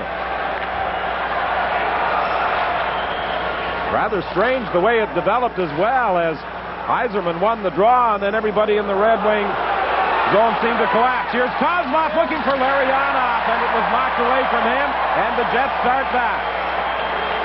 Korolev to Zhamnov. Zhamnov against Fedosov, a quick release, and Vernon steers it to the corner. And that time Vernon took a peek over his shoulder. He wasn't sure he got enough of that puck. Kozlov trying to work through. He's knocked down, and Abby Bullen comes out of his net, pokes it to Zhamnov, and Zhamnov put that off the side of his net as he tried to clear. I think everybody's heart went up a few notches right there. Including Nikolai Habibulin. Especially Nikolai Habibulin. You mentioned the fact that Fedorov, for the most part, has been pretty quiet in this series. A couple of assists going in, and perhaps that's the scariest thing of all for Winnipeg Jets fans. Right off the face-off to start the second period, Mike Ramsey gets caught. The puck takes a funny bounce, and a rocket by Tkachuk goes off the right shoulder of Mike Vernon. And later on, Alexei Zhamnov, from kind of a strange angle, Vernon just got a small piece of that puck. A peek over his shoulder, and quite relieved to see that that puck was bouncing away harmlessly into the corner. Alexei Zhamnov had not enough, decided might test Nikolai Habibulin at the other end. A little frightening. Fedorov against Zhamnov. The puck comes back to the line. Konstantinov's long shot. Larionov with a backhander. That is poked up towards the blue line by Habibulin. Flipped ahead for Zhamnov. Zhamnov is hauled down as he goes in, and there's a penalty call. The Winnipeg Jets are able to counterattack all by themselves. Mark Fawcett goes over to the penalty box. Not really sure who's going to be getting the penalty for the Red Wings. It's going to be Kozlov. I think Chris King was over pleading for a penalty shot. Well, the puck goes on the net. You see Kozlov apply the hook. Zhamnov has been dangerous in tonight's hockey game. Pulled down cleanly. And boy, Chris King might have had a pretty good point there. Zhamnov did not get any kind of a piece of that puck before it went into the hands of Mike Vernon. That's exactly, if you're a lip reader, you see that Chris King is saying that should be a penalty shot. A hooking call against Kozlov, 1:33 into the second period. The Winnipeg Jets started the second period with a power play. The residue from a Mark Bergevin penalty late in the first period, and they came close to getting a 2-0 lead. Now they'll have a full two-man advantage. McIver slips it into Zhamnov to the point for Newman. Long shot. Tkachuk was in front of the net, couldn't get a stick on it. Now Fedorov breaks away for the Red Wings, working against McIver. Fedorov with a neat move, trying to drag it between the skates, and he almost succeeded in fooling McIver. 1:38 remaining on this Winnipeg power play. Jammed off, moving in, tried to get it across to Tkachuk. Vernon came sprawling across. He was reading Tkachuk. Jammed off. Might have been better served to shoot it. Well, what a play by Mark Bergevin, though. Remember, Bergevin, this is his first playoff action this season. Just a terrific play to break up. It was actually a 3-on-1. 1:12 remaining in the penalty to Kozlov. Everdovsky takes it back of his own net, being watched by Erie. Over to Olchek. Over to Tverdovsky. He's checked. A race for the loose puck. Yzerman going after it, and he just fired it wide. Jets having some problems with this penalty forechecking of the Red Wings. Yzerman and Erie doing a good job of forcing the Jets back in their own zone. Now it's McIver leading the way. He'll fire it in, ringing it around the boards. Cut off there by the Red Wings to get it to the line. Kept in by Manson. Now Lidstrom will gain control, and this time he'll succeed in clearing. And Lidstrom gets a little bit fortunate there. He closes his hand on the puck before he tries to throw it out of the defensive zone. Tverdovsky to the attack. 20 seconds left in the power play. Tverdovsky having problems there with Draper. Centered it. Nobody in position, and back comes Konstantinov. Working against Manson. Bounces off a leg. Draper winds up and fires it wide. Just 3 seconds remaining in the penalty, and Kozlov is back on the ice as Manson brings it up ice. Manson feeds it through to Janney. And that comes on a two-line pass with 16:23 left in the period. Hell is a world where you have no home. And even though I was in heaven, something drew me back to my home. I can't put into words the things I've seen, the places I've been, or what it all means. Because it's not so much what you look at, but when you look, what you see. And now I see that my eyes are the eyes of the world. In my eyes, I am.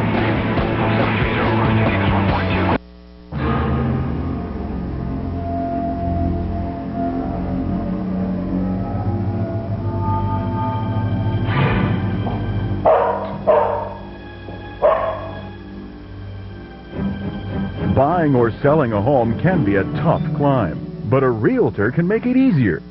When you're dealing with one of life's most important decisions, deal with a pro, a professional realtor. It's well worth it.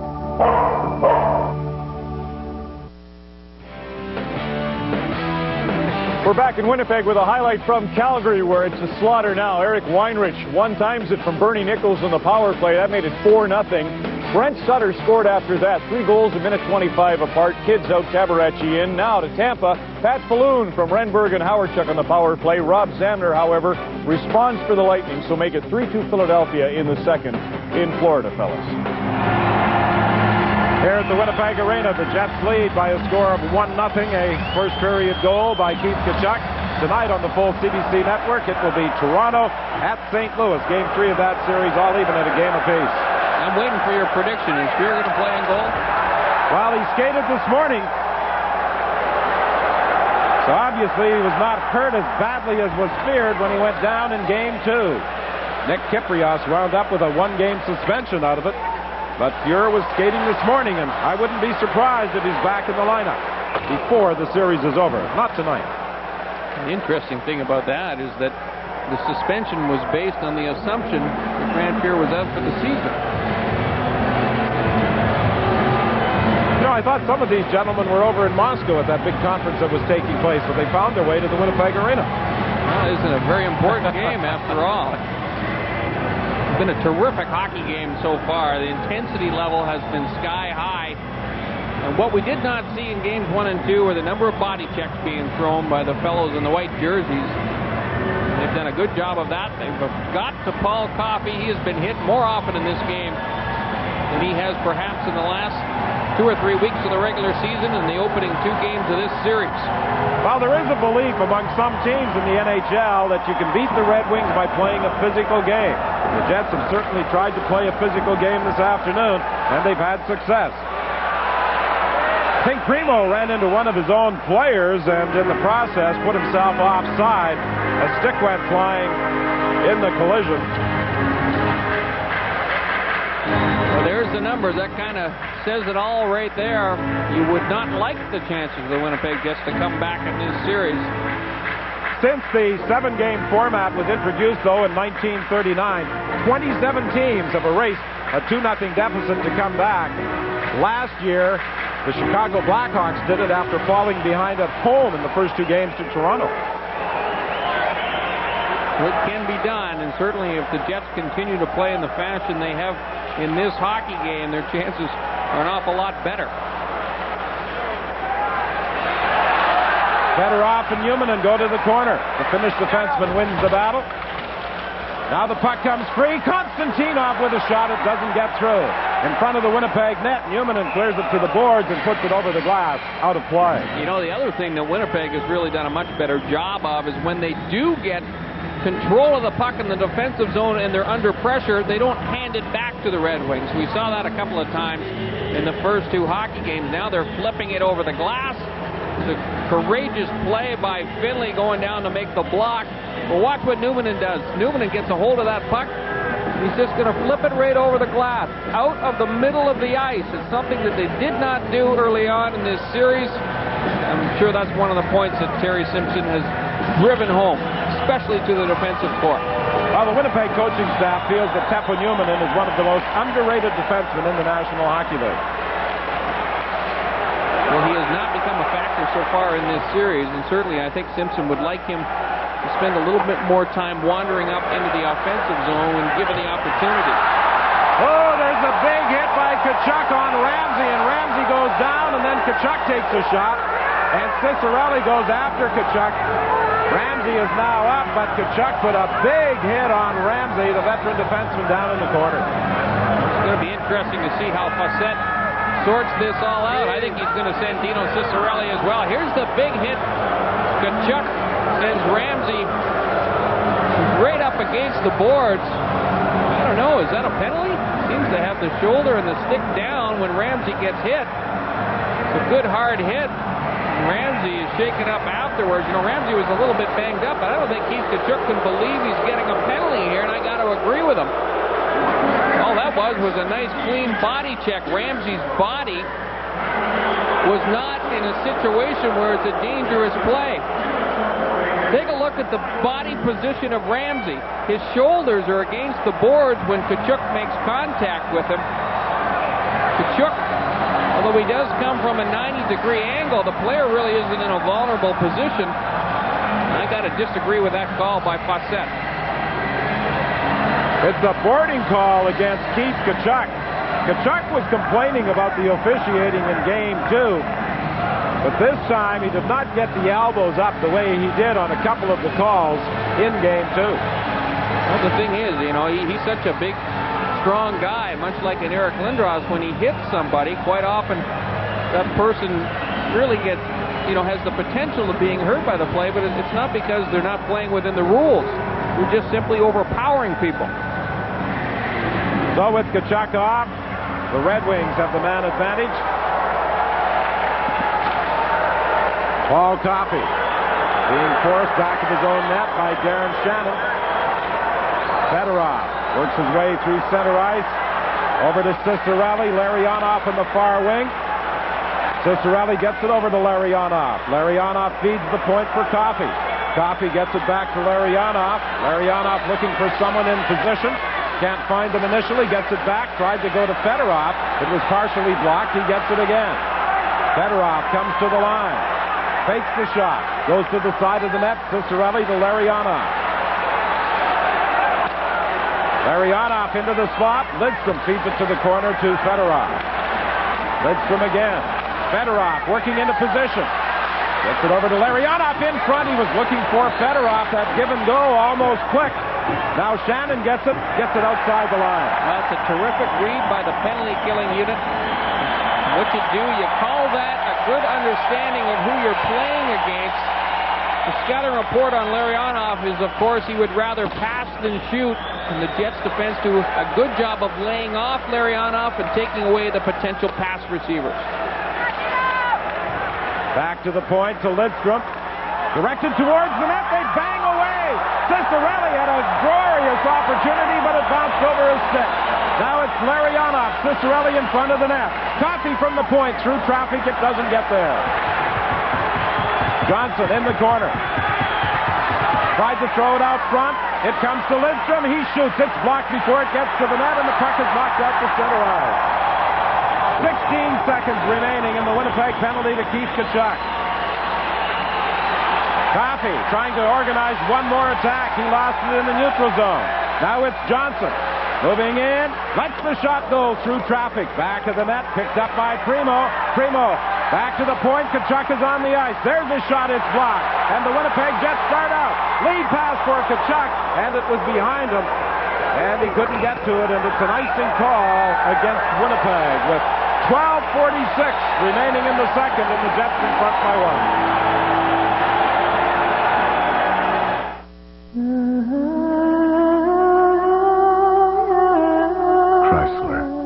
Proud to sponsor Canada's Olympic team.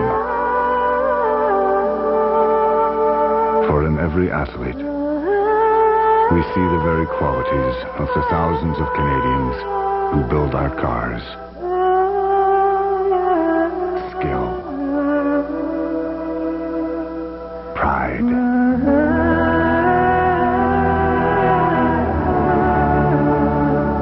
And that burning desire to go faster, soar higher,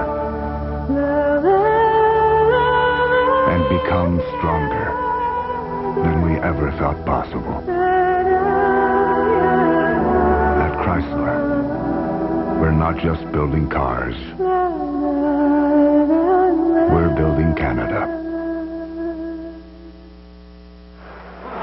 Well, what's wrong with this picture? Maybe I'm the only guy here with a dark piece of clothing on. I'm in the middle of the sea of white here at the Winnipeg Arena. We talked off the top about the white noise here. Well, when they get to their top pitch in this arena, they got about 110 decibels, which is the equivalent of being in the engine room of a nuclear-powered submarine. Or if you can't relate to that, it's like being on a runway next to a 747 on takeoff. They're having fun here at the Winnipeg Arena. The Jets in front 1-0. Whit? Well, for the past 2 years, Winnipeg hockey fans have not had the opportunity to dress up in white and make a lot of noise in the postseason, but they are enjoying this one. Well, Dino's back, and you realize that means he's going to be stationed in front of the net. You see he gets a little piece of that puck on the deflection and comes oh so close to converting on the rebound. Cicerelli got tremendous eye-hand coordination. That's what makes him so dangerous in front. Primo in the corner. For McCarty, he tried to jam it short side. Picked up now by Primo. Tverdovsky attempting to stay with him. Primo using his size to work it back to the point. Fedosov's long shot knocked down in front of the net, and McCarty was screening Abby Bullen.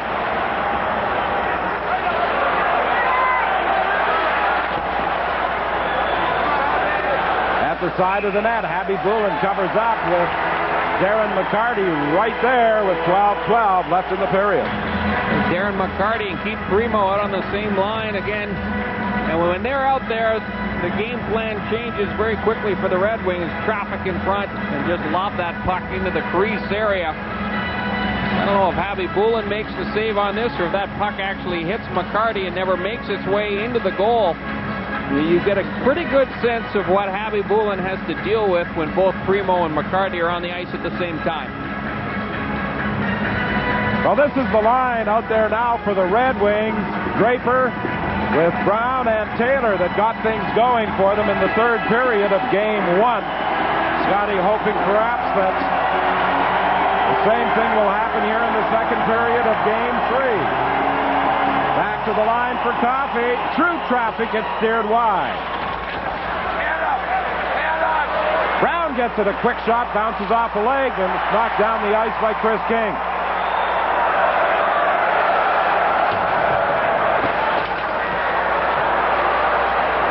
Draper moves it ahead to Brown, waiting for Coffey to catch up. Didn't have to wait long. Coffey trying to center it. It's not intercepted by Stapleton. Stapleton pushes it back to the net, but has problems there handling Draper. Manson can't tie up Draper.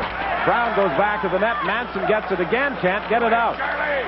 Now the Jets will clear the zone with 11:29 remaining in the period.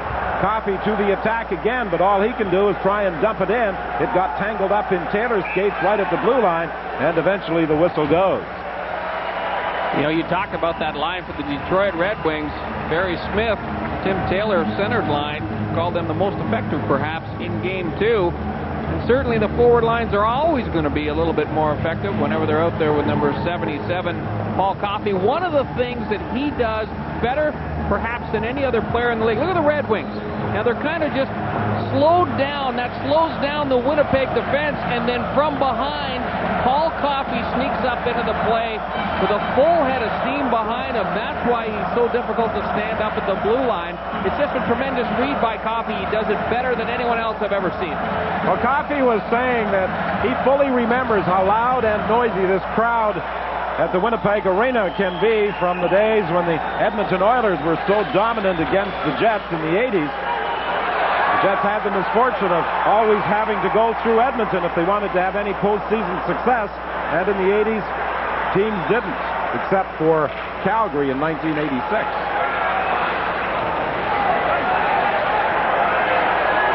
It's Janney now chasing it down in his own zone for Tverdovsky. The two miscommunicated back there, and Cicerelli tried to take advantage.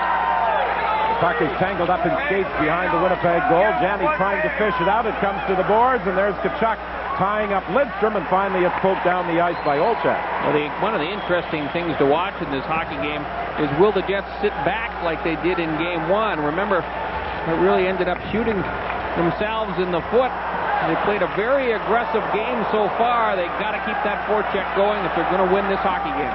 Here's Primo looking in front for Airy, and back is Tepanyumanin to scoop it away to safety, and he's able to clear. But right now it appears as though the Red Wings are controlling things. This is Kozlov coming against Numanen. The big save and the rebound. Slipped off the boards, out to Drake. Drake tried to slip it through for Zhamnov, but he was cut off by Fedosov. Now Konstantinov to Kozlov as Scotty Bowman has reunited the Russian Five. The Fab Five, as they're referred to in Detroit. And the Winnipeg Jets have a Russian with some skills leading the attack. This is Alexei Zhamnov to Dallas Drake. Drake fanned and trying to go across ice. Now it's Korolev in the corner as the Jets move the puck around. Zhamnov takes Kozlov in against the boards. The puck to the line, but not out. McIver's long shot bounced off his skates to Zhamnov, and he went up high. Vernon got a piece of it. Drake is knocked down, tried to glove it, had it knocked away from him by Fedosov. You talked about the Russian unit. It's actually the Fab Four along with Keith Primo. Looks like Scotty Bowman wants to make sure that he has some size on the ice at all times. Fedosov was knocked down as he tried to spin away from Shannon. Chad Kilger hasn't had many shifts, and neither has Shane Doan, but when the two rookies have been out there, they've made their presence felt in a physical way. Oh, long shot, almost fooled Abby Bullock. Here's Eastwood dumping it in. Shannon gives chase, so does Eastwood. The Red Wings try and clear, and they succeed. A race for a loose puck. McCarty's going to get there ahead of Manson, but he's cut off. Drives to the net. A loose puck, and it's covered up by Abby Bullock. But there's going to be a Winnipeg penalty on the play with 8:32 remaining in the second.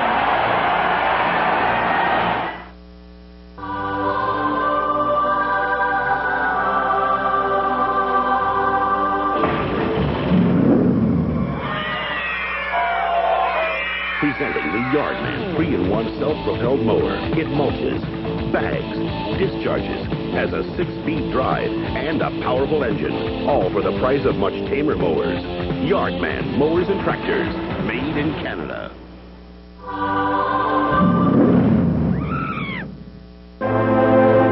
Imagine a recreational trail winding its way through every province and territory. The Trans-Canada Trail. You can make this happen. Each donation you give makes a meter of trail. In recognition, your name will be permanently imprinted on a trail marker. Join the Canadians and companies who care. Be part of the Trans-Canada Trail. Call now and put your name on it. The Red Wings have certainly picked things up here in the second period. Nikolai Habibulin, a much busier man, almost miffed on a long shot from center ice. Just got a piece of that puck. Very fortunate does not go into the net. Here's the penalty chance coming up. McCarty just kind of throws it towards the net, but Habibulin loses that rebound. When he loses the rebound, Draper is pulled down from behind by Doan. So if Habibulin fields that one cleanly, quite likely there would be no call on the play. Copy for Yzerman. Gets it again. A long shot is deflected wide. Drake after it. Drake trying to get it to the line and out. He fails. Now Newmanen will try and move it. And this time he fires it the full length of the ice. 8:09 remaining in the second period. Winnipeg hanging on to a 1-0 lead. A first period goal by Keith Tkachuk. Ciccarelli cuts off a clearing attempt. He gets a return pass, tries to feed the point. He's checked there by Chris King. Continues to battle for the puck. King is in there. Stapleton comes in. Stapleton manages to free it for Finley. Eddie just softly dumps it down into the corner and goes to the bench in the change. Winnipeg winning an awful lot of battles along the boards as well in this hockey game. Dave Manson puts it off the glass, but not out. Craig Muni moves it ahead for Jamnoff, and Jamnoff will skate it to safety. He's moving out with Chris King. Jamnoff trying to get into position, gave it to King. King for Manson, and Manson couldn't control it. Manson has to hurry to get back into the play as the Red Wings drive it in. Coffey with a quick shot. The rebound, and that's fired high and wide. At the point, Larionov keeps it in. 30 seconds remaining. Here's the shot by Fedosov. That's blocked. Sprawling Larionov manages to get it, tries to feed it out front. Coffey couldn't get a shot, and it's cleared by Jamnoff. I tell you what, there's been some wild scrambles around that Winnipeg goal crease. You have to admire the patience of Igor Larionov. Craig Muni did a good job of standing Fedorov up at the blue line and knocking the puck out. 5 seconds left in the Shane Doan penalty. Here's Larionov now, trying to slide it through. Manson staying with him. Doan is back in the ice. Drake picks it up and misses Tkachuk with the pass. Konstantinov will go all the way back. The icing is waved off. Tkachuk after Konstantinov. Drake comes in to help out, but they get it out of the zone. That had the potential for an interesting little collision in behind the Detroit bench. Tkachuk had the bead on Konstantinov. Here's Primo on the fly, and his backhand shot doesn't miss by much. Danny is hammered in against the boards. Drake is hauled down. No penalty call. The fans react. Primo tries to get into position. Drake was very slow in getting back into the play, and Habibulin holds the puck. Drake is holding his face, but there was no penalty call. Let's go to the broadcast center now and Ron McLean in Toronto. Well, they're flying in your game, as you know, Don and Brian. This one's a little lopsided, but at last, Calgary scores. 149 minutes and 1 second of shutout hockey for Eddie Belfour ends when Fleury scores from Huscroft and Titoff at 12:24, 5-1 Hawks now. Well, the Blackhawks, who did not win a regular season game against Calgary, are in position to move up 3-0 in the postseason in this quarterfinal series. Dallas Drake still working on his nose. He seems to play better when he has more scars on his face. He's a good bleeder, as they say, but there's no question that he got clipped from behind. It was Chris Draper. Caught him up, clipped him with the hockey stick. No call on the play. Here's that last chance. Igor Larionov, look how talented he is. Throws it out. Coffey just unable to convert on it. 3 or 4 times in this hockey game, that puck has been bouncing around. With Habibulin down and out of position, the Red Wings have just been unable to find the handle. Well, Scotty Bowman continues to mix up his lines. He now has Yzerman with Primo and McCarty. Primo has been double shifted. He's been out there with Larionov and Kozlov. It was that line combination, Don, that really turned the game around for the Red Wings in Game 1. So Scotty goes back to what has worked for him in the past. Yzerman has it now for Coffey. Streaking down the left side is Primo. Primo had some problems picking the puck up and went offside as a result. Well, Good play by Dave Manson to kind of stay out of all the nonsense. There's no question that is what Keith Primo is trying to do right here. Shannon and McCarty are having an exchange of words as well, and that was the result of a hit that Shannon put on McCarty back in the Red Wing zone. Here's the hit right here. Shannon on McCarty, face first into the glass. Pretty good bump. You can see Shannon with a nice beat on McCarty, and he does nowhere to go.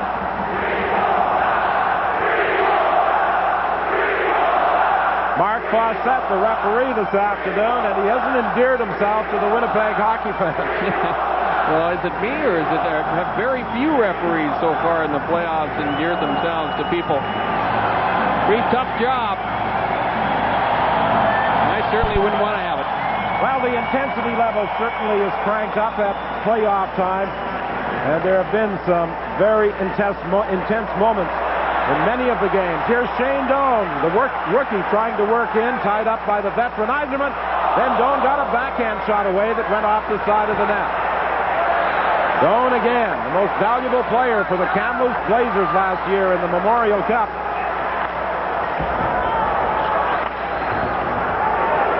Seven goals this year for the Winnipeg Jets. They're looking for better things from the young man in future years. Here's Doan back to the net. This time there is going to be a penalty call. And the Winnipeg Jets will have a power play with 4:44 remaining in the second. There were two times when we wanted our customers to really appreciate the new Chrysler Sebring convertible. Day and night. We literally redefined the convertible from the ground up. Of course, sunny skies and starry nights aren't the only reasons to own this car. It's quieter than you'd expect. Cab forward provides more interior room as well as a more stable ride. It truly is a car that gives you the sun, the moon, and an actual backseat.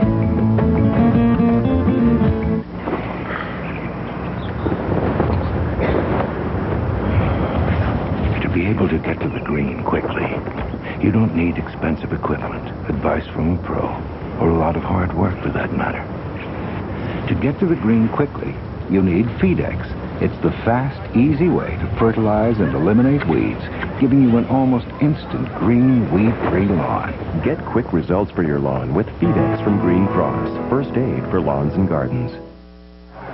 The one thing about Scotty Bowman is it's very difficult to tell from his expression whether his club is leading or behind in a hockey game. Keith Primo draws a penalty there. He gets the elbow up on Mike Eastwood. Primo sitting in the box for the next couple of minutes. Boy, could the momentum quickly change in this hockey game if that Jet power play can get on the board. Back to the line for Newman. Over to McIver. McIver shoots. Love save by Vernon as Tkachuk and Konstantinov were waging a tremendous battle on the edge of his crease. The one thing that Keith Tkachuk is able to do in the power play situation, much like the Red Wings have done so far in this series, is attract the attention of those defensemen down in front. The more people that go towards Keith Tkachuk, the more space it creates for the others in the power play unit. You see that Tkachuk was able to just overpower Mike Ramsey. Long shot goes wide. Tkachuk off the end boards. Feeds it back to the line for McIver. Over to Newman. Newman slips it into Jani for Zhamnov. He shoots, and it's blocked by Ramsey. What a good crawling save by the veteran defenseman. Well, if Mike Ramsey, you were to list the assets that he brings to the table every game, shot blocking would probably at the top of the list. The Jets still looking for their first power play goal. Break was checked, and the puck is cleared with 1:20 remaining in the penalty to Primo. Newman drives it in. It takes a strange bounce. Drake with a shot. That was high and wide. The Jets almost benefited from the puck hitting the divider between the panes of glass coming right out front. It's left for Jani. He throws it back to the net. Bergevin cranks it around the boards. Cut off by Manson, but now Eiserman moves it ahead to Airy to Paul Coffey. Coffey against Tverdovsky. decides to take it back into his own zone to kill some of the time remaining in the penalty to Primo. Dave Manson with a play that almost wound up in front of the net. He very casually attempted to backhand it behind his own net. 30 seconds remain on the power play. Hi, I'm Art Drysdale, and this is the Garden Claw. Using spades, forks, or cultivators can be back-breaking. The Garden Claw has a patented design that virtually eliminates bending and lifting. Turn the handles and the steel tines corkscrew down into all soils, even clay. It's perfect for mixing in feed and fertilizer, and it's ideal for working around plants and shrubs. The Garden Claw is backed by a 100% guarantee. Look for this display.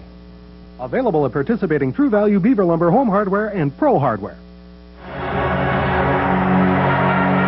Well, Dave Manson remains out there, but he has had a couple of bad turnovers, not only in this game, but in the entire series. Let's call them adventures, shall we? Adventures is a good way of describing it. Adventures that create a great deal of nervousness at the Winnipeg bench and for Nikolai Abibulin. Lidstrom trying to work through. Tverdovsky stays with him. Jamnov is back to pick up the puck. He goes behind his back to Tverdovsky. It's left for Jamnov. He's the quarterback in the power play for Winnipeg. Ahead to Olczyk. Tkachuk for the net. And Olczyk caught the post. Here's a shot by Manson from the point. It's blocked, fired the length of the ice as Primo comes out of the penalty box. Abibulin beat him to it. It's flipped high out to center ice. Picked up by Fedosov. Tkachuk goes to the bench as the Jets make changes. So Eddie Olczyk comes so close. The guy who chipped in with 16 power play goals on the regular season almost gets one here in the playoffs. Chad Gilger takes the big rebound to the corner. He and Fedorov tie each other up. Out front for Larionov. A quick release, didn't miss by much. Primo now. For Fedorov, he tried to get it back to Big Primo. He takes it behind the net. Fedorov in a battle in the corner. And at this time, we welcome viewers who have been watching the Rangers in Montreal. It's still 1-0 Winnipeg here at the arena with 1:52 remaining in the second period. I'm Don Whitman along with Brian Hayward and Mark Lee. The Jets coming close to the power play as Olczyk put one off the post. Now it's Coffey in across the line with Airy. Coffey tried to get it back to Airy. Many of the fans probably thought it was offside.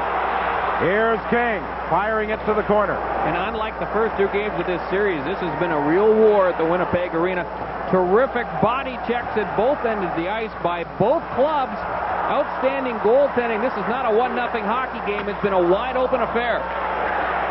Craig Muni drives in from the point, and Sprawling is able to keep the puck onside. Now it's Shannon along the boards, battling there with Bergevin. Tverdovsky attempted to cut off a pass, but the Red Wings break out, led by Johnson. Johnson looks for some help. It was broken up by the Jets, and they start back 3-on-2. Lead pass for Craig Muni. He dumps it in and goes to the bench on a change. See how quickly Vladimir Konstantinov steps up on Muni, forces him to make the pass. And now we say hello to viewers who have been watching the action between Calgary and Chicago. Here it's still 1-0 Winnipeg in the second period, 35 seconds remaining. Keith Tkachuk's first period goal continuing to stand up for Winnipeg. But this has not been a 1-0 hockey game. There have been chances at both ends, and it has been a very physical hockey game. Paul Coffey into the slot, nobody in position. The Jets break out 2-on-1. Ahead for Jani. Tkachuk goes hard for the net. Jani tried to slide it across, and it almost went off Primo and into the net. Incredible defensive play. Jani trying to find Keith Tkachuk, but the passing lane was just taken right away from him. The Jets come also close to adding to their lead. Mike Vernon has been terrific for the Red Wings.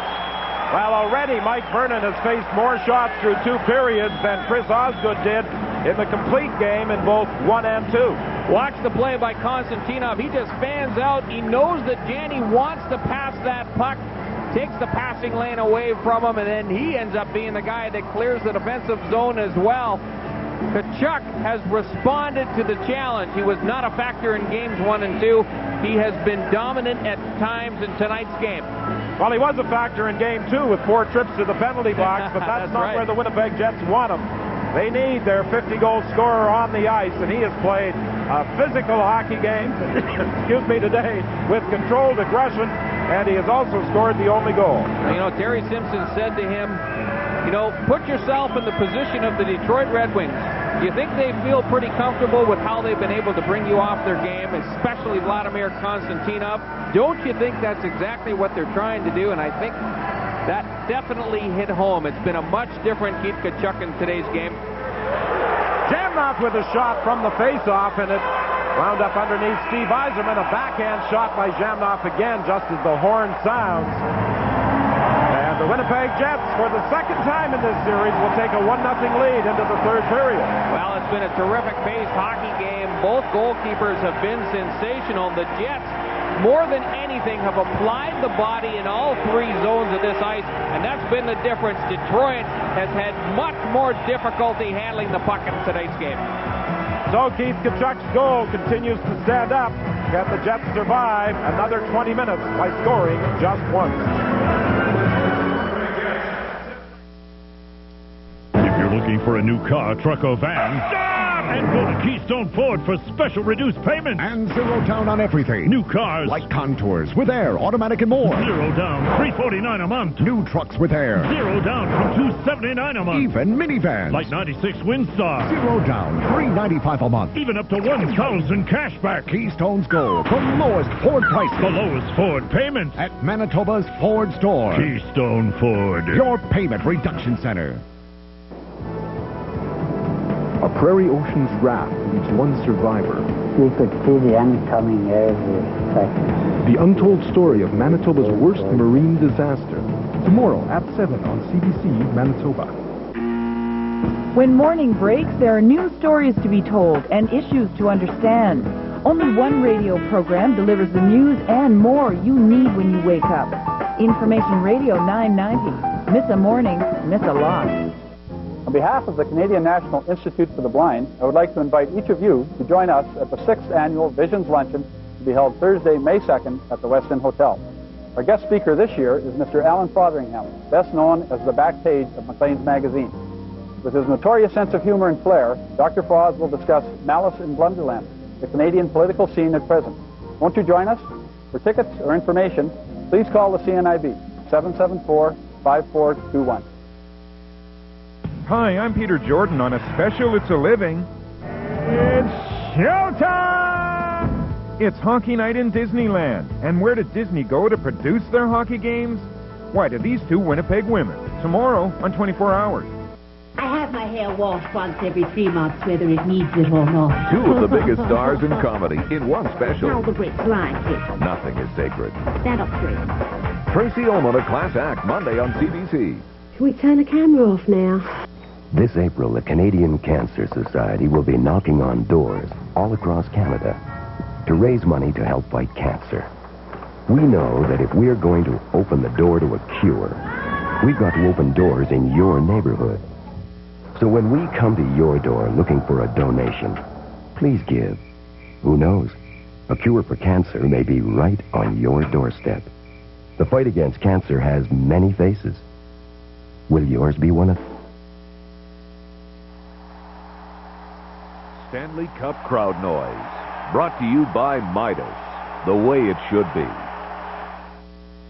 Oh, hi. It's Midas-sized days, and that's why we can't afford a complete commercial. We couldn't afford the whole screen. But, you know, what we saved, we're passing on to you. For a limited time, Midas will give you a computerized wheel alignment, plus balance all 4 wheels and rotate your tires, all for an amazing $39.95.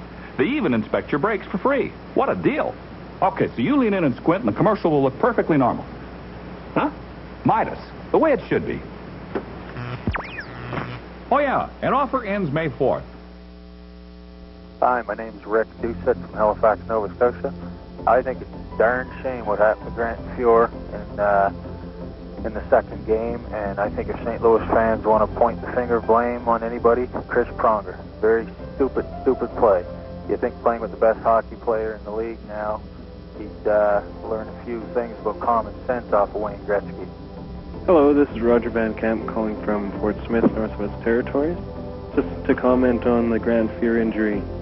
After such a great season, and he's in a prime form, best form he's ever been in as a goaltender, it's just so typical and painful to see him go out like that. I'm sure there's going to be a lot of talk about that in the St. Louis dressing room, and it's just too bad for Grant, one of the greatest.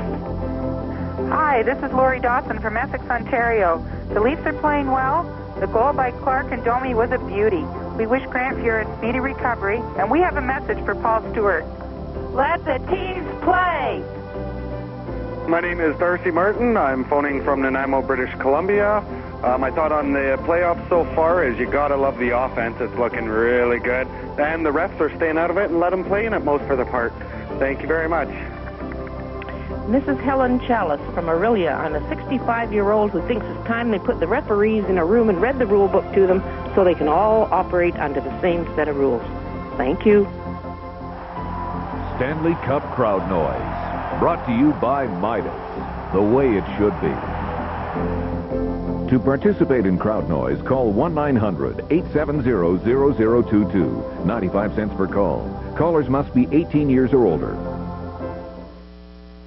It's time to play. Roll up the rim to win. At Tim Hortons, where everything's always fresh. Even the prizes. Win. One of 15 1997 Ford Escort LX sedans or wagons. Roll up the rim to win. 5,000. Raleigh mountain bikes. Or over 8 million Tim Hortons prizes.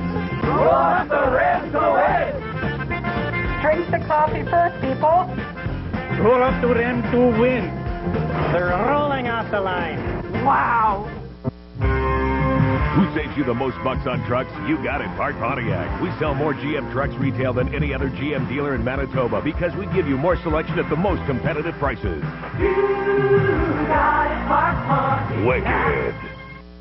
Not only is wear-dated carpet beautiful, it's guaranteed to stand up to almost anything. We said almost anything. Wear-dated carpet. Gorgeous carpet. Guaranteed. Clear vision, expert design, HydroFlow cushioning, all that, and yet they're still not officially Brooks shoes.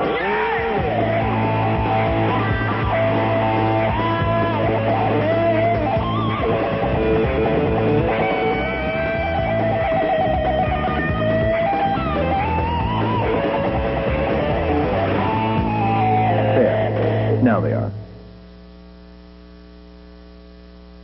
Hi, I'm Peter Jordan on a special It's a Living.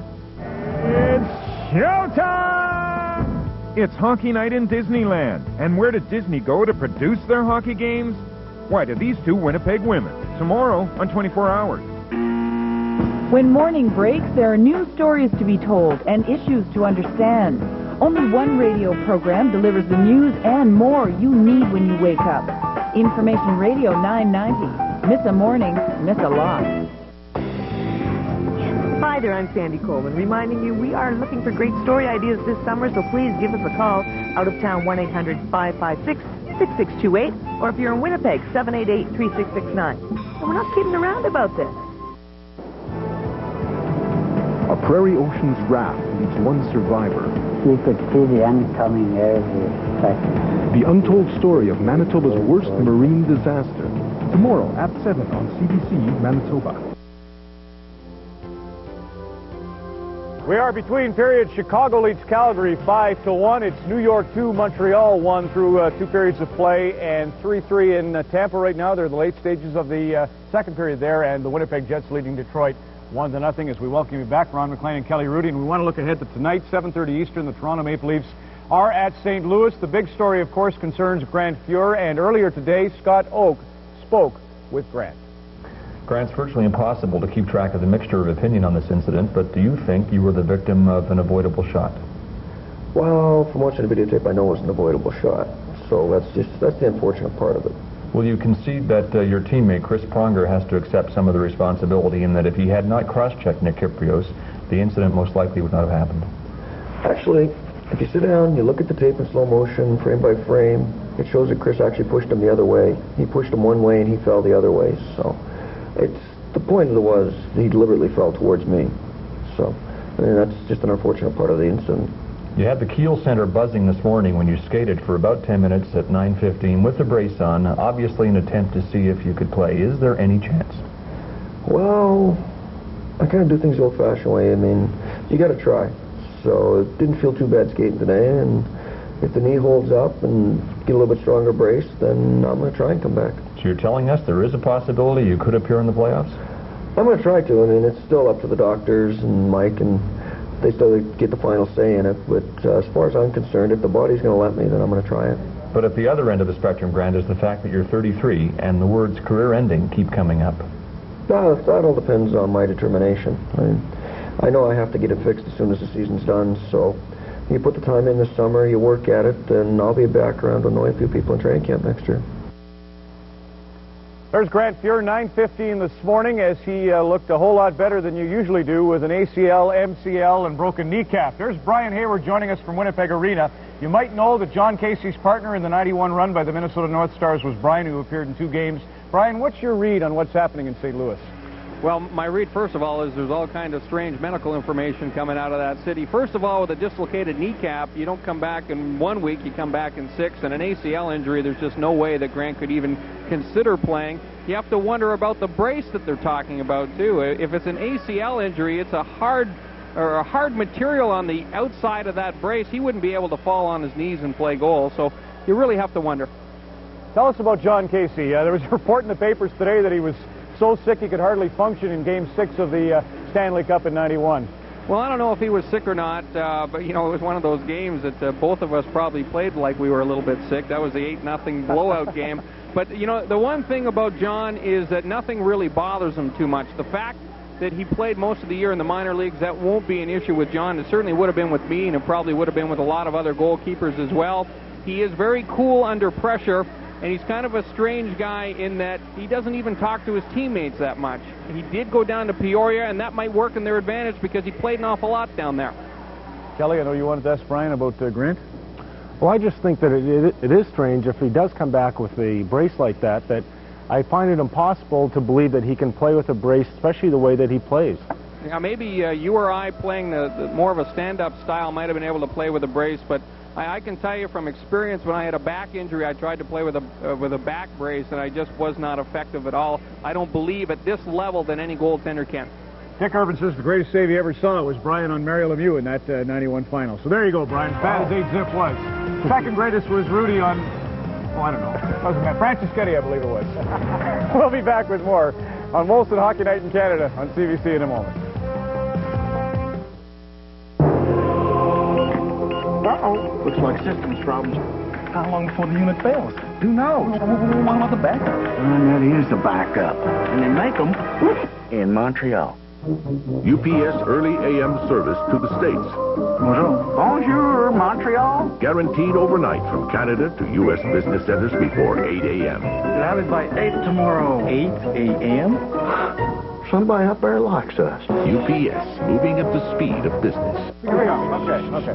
What's up? It'll take me about an hour tops. We've got tickets to the game. Yeah. We've planned this for a month. Yeah. We're going to miss the first period.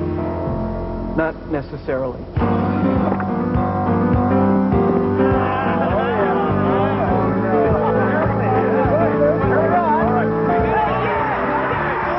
At your Chrysler Canada dealer, we understand your vehicle. We understand you. Now, don't ask me why, but Sharon wants to meet you.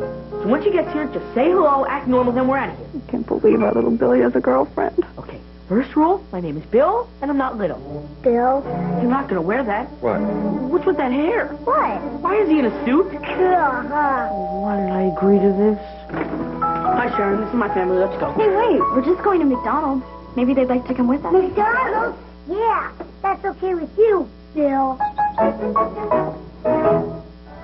When people started traveling abroad, American Express introduced what was right for the times. When people wanted to carry less cash, we introduced what was right for the times. And now, as Canadians demand more value, we introduced the new American Express credit card. No annual fee, lets you carry a balance, and a 9.9% rate for the first 6 months. For details, call 1-800-343-AMEX. It's the right card for the times. It's celebration time at Winnipeg Jeep Eagle, Western Canada's largest volume Jeep Eagle dealership. The 96 Jeep Grand Cherokee is Canada's best all-terrain vehicle, combining safety, elegance, and 4x4 toughness. The Jeep Cherokee, still Manitoba's favorite four-wheel drive utility vehicle. And don't forget the Eagle Talon, the all-wheel drive sports car.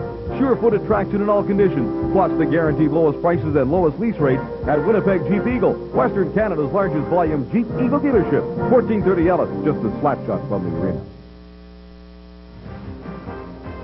Back at the broadcast center, covering the 1996 Stanley Cup playoffs, and just a scoreboard update. The New York Rangers will take a 2-1 lead into the third period. Messier and Leach assisted on both Graves goals. Tkachuk scored for Winnipeg from Janney, and that made it 1-0, and that's how it stands. Olczyk had the other assist as I scrambled through my notes. Calgary is trailing by 4 after 40 minutes of play at the Canadian Airlines Saddledome. Tabarachi's in for Kidd there. And Philly and Tampa tied 3-3 going to period 3 in Florida. We'll have more as we continue on Molson Hockey Night in Canada and the Stanley Cup playoffs on CBC in just a moment.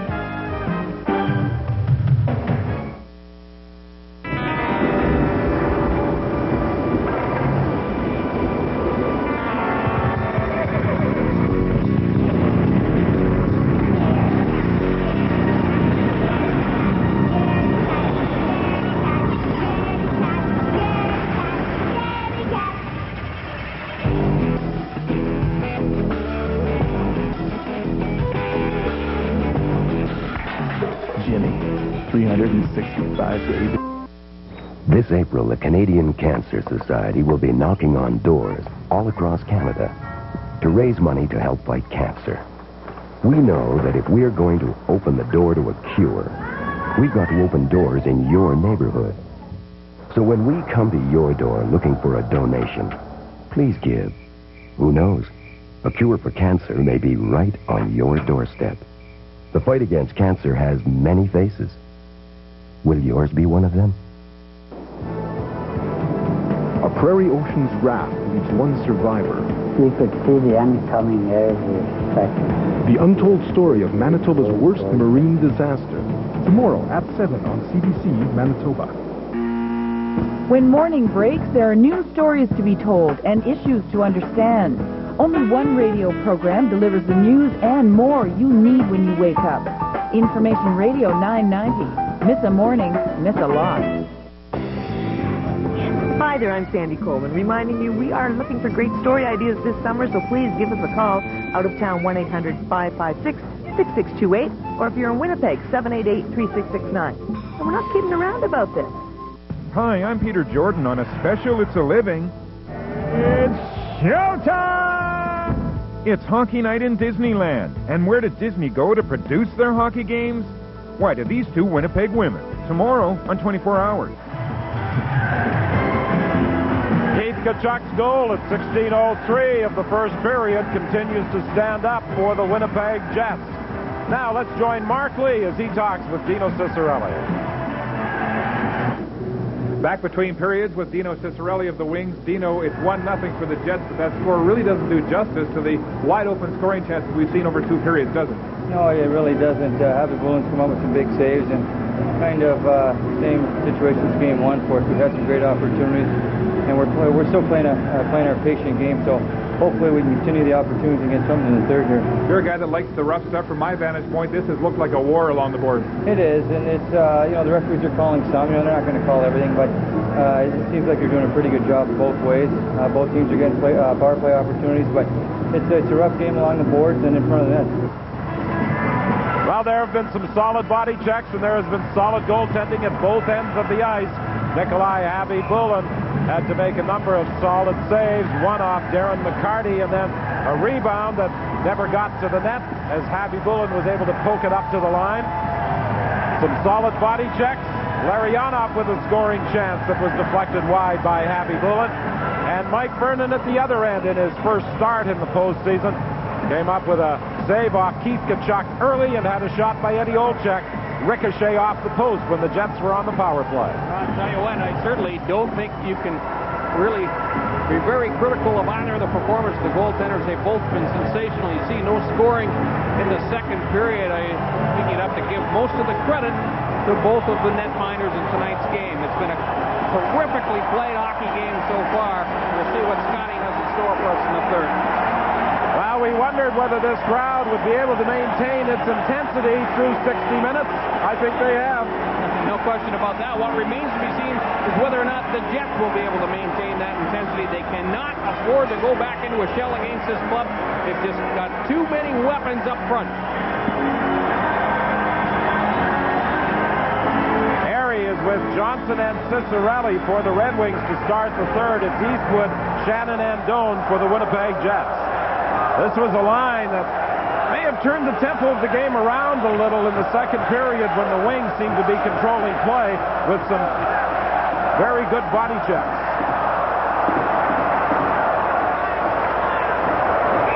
Doan got messed up back of the net in trying to handle the puck, and Harry tried to walk out front, but Happy Bullen smothered it. You know, Doan's had a strong game playing the body. I mean, that is his strength, no question about it. The interesting thing about the way Detroit starts the third period, to me, is that they lead off with both Bob Airy and Dino Cicerelli. Neither player were available in game one. You see that Airy makes his presence known early. If people have some criticisms about the Detroit lineup, it is that they are not big enough up front. They do make up for that, however, because they're smaller players like Cicerelli and Airy are what you would call the feisty type of players, and they actually play bigger than physically they are. 15,544 watching the action. Paul Coffey from the point trying to work around Olczyk. He shoots through traffic. They jam away at it, and Abby Bullen was able to stop it at the side of the net off Johnson. Harry throws it into the corner, picked up there by Tkachuk. He can't get it out. Now McIver will try and move it ahead. He clears the zone, but Coffey is there quickly to gain control for the Wings to Johnson. Johnson attempting to go around Manson. Manson takes him in against the boards. The Jets bang, but don't get it out. Johnson throws it into the slot. Back to Coffey. His shot is blocked, and now the Jets break out. Three of them, led by Janney. Looking for Tkachuk, and Coffey got back to break that up. What a terrific play by Paul Coffey. He just angles his body so effectively. He takes away Tkachuk as a potential pass receiver. Well, Tkachuk almost put Cicerelli into the Winnipeg Jet bench, and the two are still tangled up at the side of the Winnipeg bench. And they did a little extra pushing and shoving as they went off the ice. Now Jamnov races after the puck, trying to go around McCarty. Jamnov with a shot. That is up high and wide.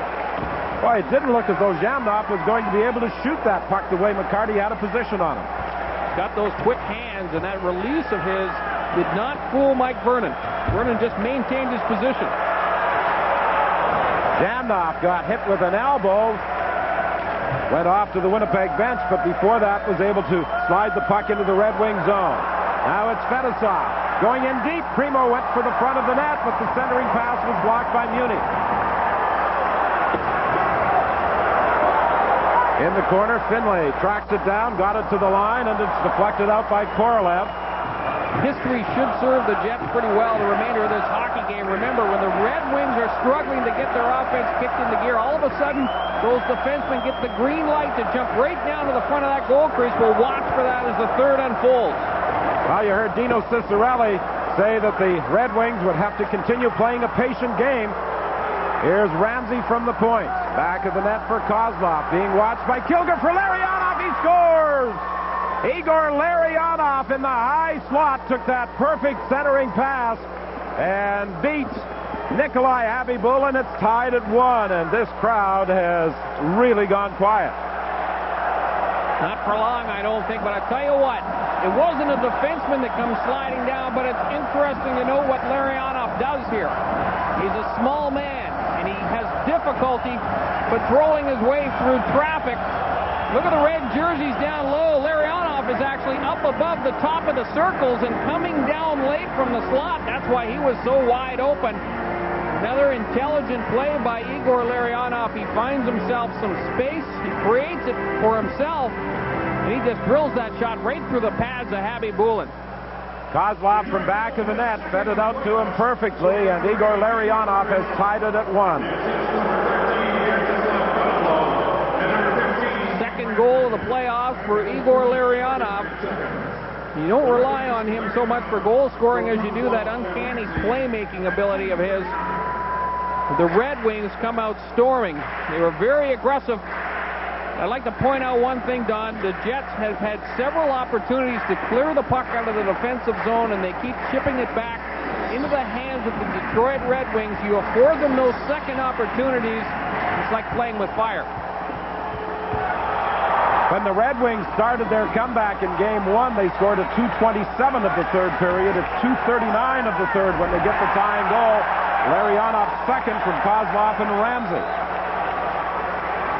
The Red Wings have not been shut out this season, and they'll keep that streak intact.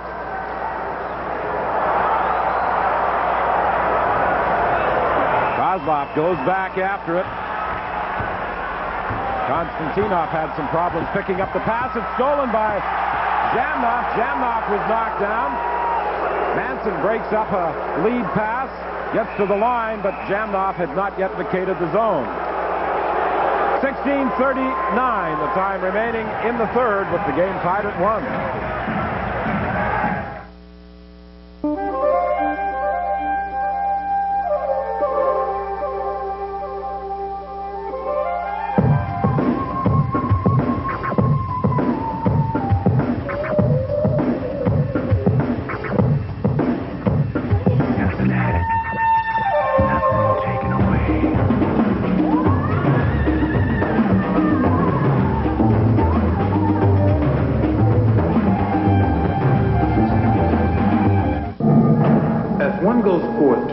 New treasures, one mustn't let primordial perspiration mess with one's style. Consider this discovery. Right guard, pure power, clear gel, antiperspirant. An astoundingly clear gel. Thus, it goes on clear without any flaky white stuff. After all, when it comes to protection, one shouldn't mess around.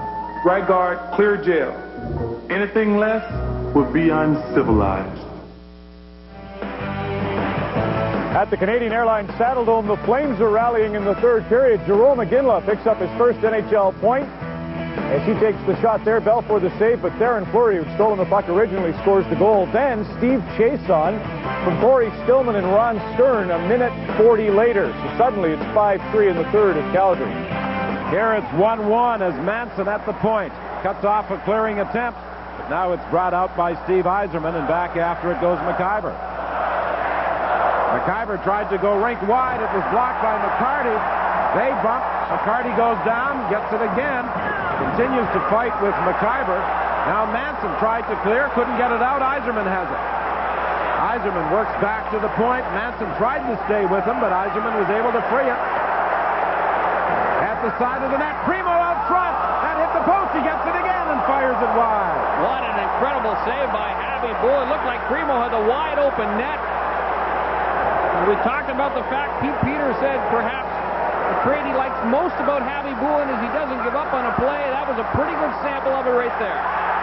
Now the Jets, a lead pass for Eastwood. Tkachuk goes for the net. Can't pick it out of the air. Back comes Primo for Brown. Brown wheels and fires it cross ice for Johnson, but it was picked off by Tverdovsky. Tverdovsky for Eastwood. He was checked at center ice. Doan runs into his man. Now it's Shannon dumping it in, going after Bergevin. He moves it ahead to Draper. Draper looking for Brown. It's broken up by Newman, and he quickly turns it the other way for Shannon. Shannon only 5 goals this year. He scored the Jets' first goal of the season against Dallas and their final goal of the year against Anaheim, but only had 3 in between. Big bump put on by Alexei Zhamnov. Here's Kozlov now. He's moving in. A backhand shot is high. Drake along the boards, rings it around the other way, and it's picked up there by Korolev. Korolev tried to go along the boards for Zhamnov. It was beyond his reach, and this is an icing call against Winnipeg. 1-1 with 14:23 left in the third.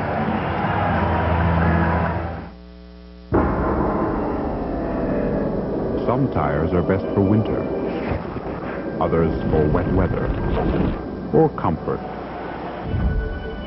or durability. Now Michelin gives you the best all-season tire for winter, the best for wet weather, the most comfortable, and one guaranteed for 6 years unlimited mileage. Best of all, it's one tire, Michelin's new X1, the biggest revolution in tires ever. A Prairie Ocean's raft leaves one survivor. We could see the end coming every second. The untold story of Manitoba's worst marine disaster. Tomorrow at 7 on CBC Manitoba. The Flames attempting a big comeback after being down 5-1 at the Canadian Airlines Saddledome. The Winnipeg Jets led 1-0 for 2 periods of play, but now the Red Wings have tied it on the goal by Igor Larionov. Fedosov goes into the corner after it. Kozlov is back there along with Konstantinov. They can't clear against Drake. It's left for Korolev. Korolev tries to free it. Has it taken away by Fedorov, and the Red Wings break out. Kozlov checked at the line. The Jets' Dallas Drake taken in hard by Konstantinov against the boards. Now Konstantinov for Fedorov. He simply threw it out to center ice where it's picked off by Manson. And Mark Fawcett, you get the feeling he is going to let the players decide this one. There's been all kinds of marginal infractions of the rules, and Fawcett is just looking the other way. Danny cuts off a clearing attempt. Konstantinov is being pressured now by Olczyk. He skates away from him, gets it ahead to Cicerelli to Coffey. In full flight. Coffey looking back for Cicerelli, and Olczyk intercepted.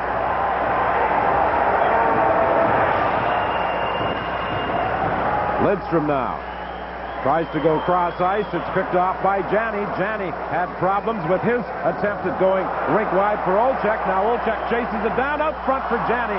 Janney was neatly tied up as Lidstrom gathers up the loose puck. Johnson gets to the Winnipeg line, drops it off for Cicerelli. The shot is blocked right at the goal mouth. They bang away. The puck is loose and cleared by Doan. Now Doan dumps it in, then is taken in against the boards by Ramsey. Lidstrom flips it ahead for Cicerelli. Cicerelli takes a hit from Doan. The two of them go down. They remain tangled up in Red Wing territory as Primo goes to the attack. Doan and Cicerelli still exchanging words. Doan goes after Cicerelli again. Oh, the fans love that hit, but there's going to be a penalty. This is going to be interesting. I tell you what, I disagree with this. Fawcett has been letting everything go in this third period. It's been a tremendous third so far. This is a big check by Doan, but he's going to have to pay the price for it. In an era when doctors don't make house calls and shopping is done in impersonal strip malls, why does John Deere have dealers that still deliver, that help you with parts and service, and answer questions on lawn care? Are we behind the times, or just prouder of the products we stand behind? To find out, why not ask your John Deere dealer? He's right where you need him.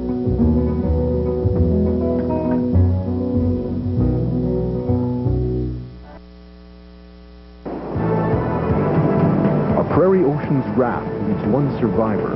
We could see the end coming every second. The untold story of Manitoba's worst marine disaster.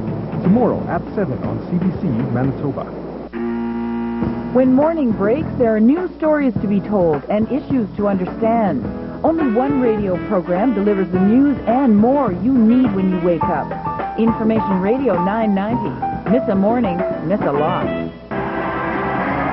Terry Simpson clearly befuddled by that call by Mark Fawcett. He wanted to hear from Tkachuk exactly what his explanation was. The Red Wings came close. Another wild scramble in front of Nikolai Habibulin. It was Shane Doan that came into the crease to clear the puck. And then watch Doan. He's got a bead on Cicerelli. Does not look like an elbow to me. I tell you, that is a tough call to accept for Winnipeg Jets fans. Shane Doan, one of three 19-year-olds in the lineup of the Winnipeg Jets this afternoon. Tverdovsky and Kilger, the others. Again, Don, you put that call into the context of what Fawcett has been letting go in this third period. It makes it a bad call. The Jets gain control as Dallas Drake fires it out. The Red Wings much more experienced in playoff terms, almost double the number of games of their Winnipeg counterparts in the postseason. Paul Coffey, the leader, playing in his 158th postseason game this afternoon. Fedorov now has it along the boards, battling with Newman. It comes free to Korolev. He couldn't get it out. Fedorov looking in the front of the net. Ciccarelli is there as usual. He and Finlay are battling.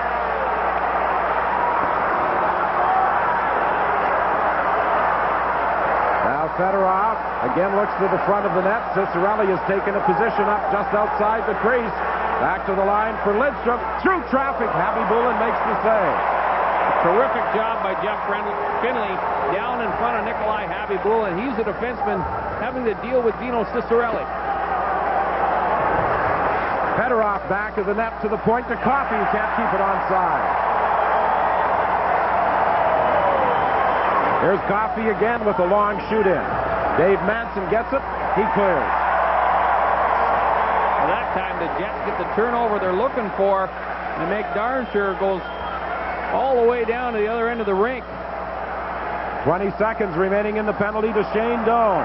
Yzerman on the attack. He leaves it there. Primo out front for Johnson, and it's fired wide. Primo gets it again to the line to Fedosov. There's the shot from the point by Konstantinov, deflected into the crowd. 5 seconds remaining in the Shane Doan penalty. Nikolai Happy Bullen continues to excel in this game. He has been brilliant all series long. Keith Primo spending an awful lot of time in front of Happy Bullen. Now let's go to the broadcast center in Toronto. Here's Ron. Thank you, Don. We're down at the Thunderdome in Tampa Bay, 3-3 in the third period when Eric Lindros redirects the shot by Dale Howardchuk at 3:20, his second goal of the playoffs for 88, and it's 4-3 Flyers. And here at the arena with 10:10 remaining in the third, Winnipeg and Detroit are tied at 1. And the Jets have done a good job in this penalty kill. The Red Wings have had possession of the puck in the offensive zone, but they really haven't been able to work it around all that effectively. Konstantinov through traffic, blocked by Happy Bullen, and now the Jets are at full strength as Tkachuk breaks out with Doan. Doan takes the pass, throws it back of the Red Wing net. Vernon fanned on it. It's picked up by Primo, and he leaves it there for Fedosov. Yzerman is forced to circle back in his own zone. Primo couldn't control the pass at center ice. The Jets can't do anything with it either. Now McCarty will try. A diagonal shoot in. Primo and Tkachuk go to the corner. Primo trying to fend off. Tkachuk manages to throw it out front. Yzerman fires just wide.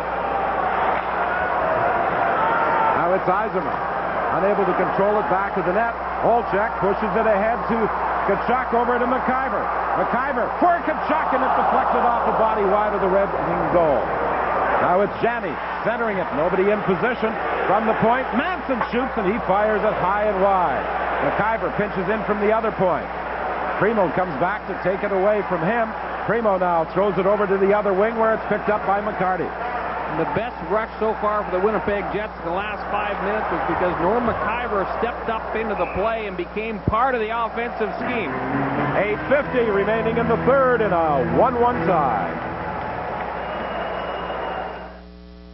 Introducing two of the most amazing products on television today. This is Removal, a powerful cleaner with 1,001 uses. Watch it whisk away ugly hard water stains from this sink in seconds. Even a toilet bowl this badly stained is no match for Removal. Keeps coffee makers, decanters, kettles, and steam irons clean and perky. Removal dissolves winter salt from rugs, powers rust-off lawn furniture, and cleans calcium-encrusted humidifiers so fast and easy you won't believe your eyes. Also look for Stop Leak, the miracle sealant. Leaky gutters can be a very expensive headache. Spray on Stop Leak, the miracle sealer from SuperTech, and look, expert repairs in minutes, no expensive renovations. Fix drain leaks in hard-to-reach places. Seal exhaust fans, cable access ports, chimney flashing, air conditioner lines. Anywhere water or air infiltration's a problem. You can even winterize windows with Stop Leak, the miracle sealer. Stop Leak and Remove All, two of the amazing family of products from SuperTech. Available at Canadian Tire, Zellers, Kmart, Superstore, PV Mart, and other fine stores. Here at the Winnipeg Arena, it's 1-1. Elsewhere, Chicago leads Calgary 5-4 in the third period.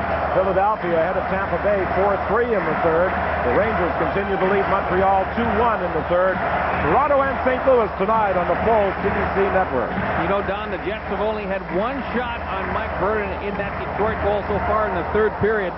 They have got to start spending a little bit more time in the other half of the rink. The Red Wings center it, picked up by Chris King. King and Kilger have not had many shifts. They're out there now along with Stapleton.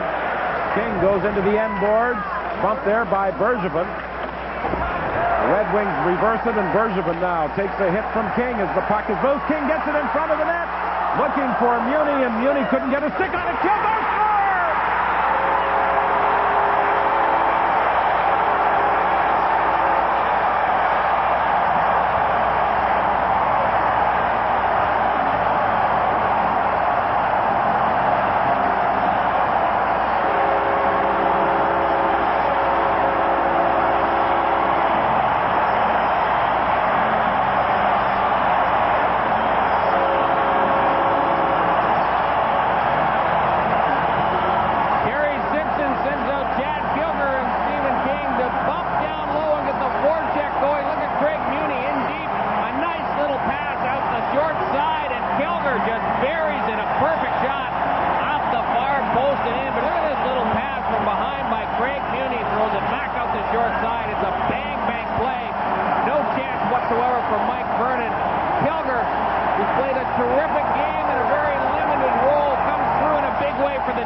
Attempted to flip a backhand in, instead put it into the crowd.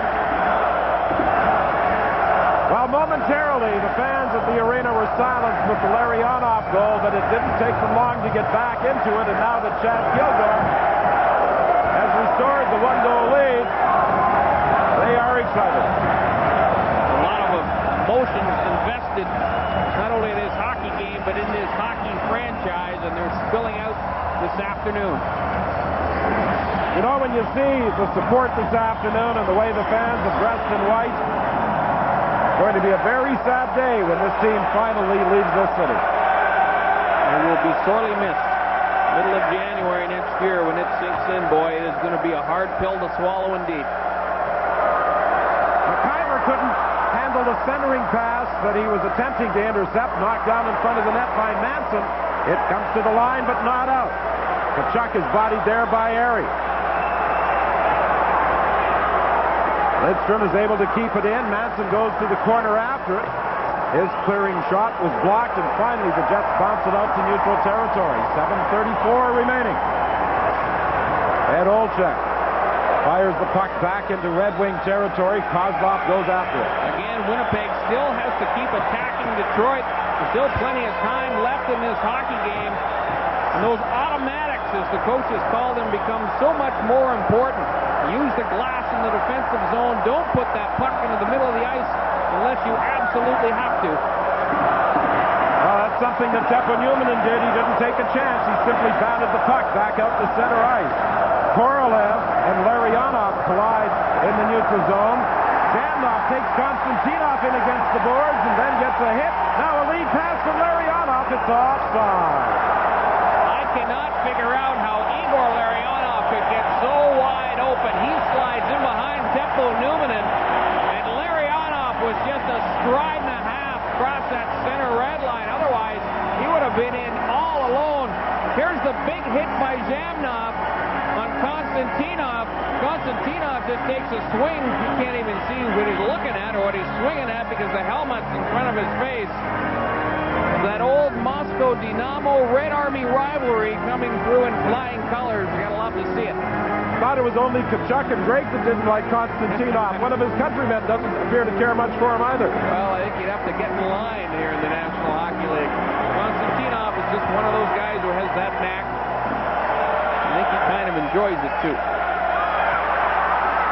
Zamnov steals from Fedosov. He's hauled down. No penalty call, and again the fans react. Korolev gets back to intercept a drop pass by Fedorov. Fedorov has it now coming up the middle. Fedorov getting in. Saved by Happy Bullock. And Doan wisely plays it high off the glass and out. You know, I think Terry Simpson might like to strangle Alexei Zamnov right now. It was a terrible line change by Zamnov. He took the time to complain to Fawcett. That's why Fedorov had such a burst of speed through the neutral zone. There's just no excuse for that when you're protecting a lead this late in the hockey game. Shannon can't get it out. Larionov goes after the puck. Doan is on him, and Doan clears the zone. Eastwood gets it back to Doan. Doan drives it into the corner. Boy, a couple of the rookies have really performed well for the Jets this afternoon. Chad Kilger has the go-ahead goal, but Doan has played a very physical game for the Winnipeg Jets. Tverdovsky at the point, throws it into the corner for Doan. He centers it right through the crease. Uni from the point, plays it back to the net. Eastwood is tied up, gets it again, and just missed trying to pick the far corner. Good chip by Doan and Eastwood in particular, along with Darren Jen, and they keep that puck in deep. That allows their defenseman to stand up into play. That's what Muni did to deliver the big hit. Boy, did Muni ever straighten up Darren McCarty in the neutral zone. And then McCarty comes crashing into Ed Olczyk along the board. Biggest difference in this hockey game has been the physical play of the Winnipeg Jets. You force Sergei Fedorov and the rest of the Red Wings to play with their heads up. It just slows them down a split second. It makes Happy Boulin's job all the much easier. Not that he hasn't been a huge factor in this game. He continues his brilliant play. Here's that last opportunity for Fedorov. Bad change by the Jets. He goes to the backhand. Look at the tremendous reflexes shown by Happy Boulin. At the other end, Mike Eastwood. Vernon gets a little bit sloppy here, and Eastwood with the wraparound. Vernon able to get back in time to make the stop. Ramsey has it back at his own net with 5:06 remaining in the third. Winnipeg leading 2-1. Ramsey under pressure from Tkachuk. Plays it back to the net again. Moved ahead now to Johnson. Johnson looks across ice for Ramsey, who jumped up in the play, and then Ramsey steps into Olczyk. From the point, Bergevin's long shot just went wide. Johnson failed to deflect it. Tkachuk moves it ahead for Olczyk. 3-on-1. Here's Olczyk scoring!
here.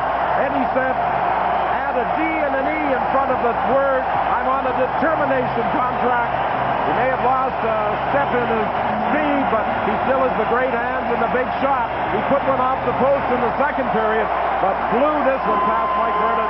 3-1 Winnipeg.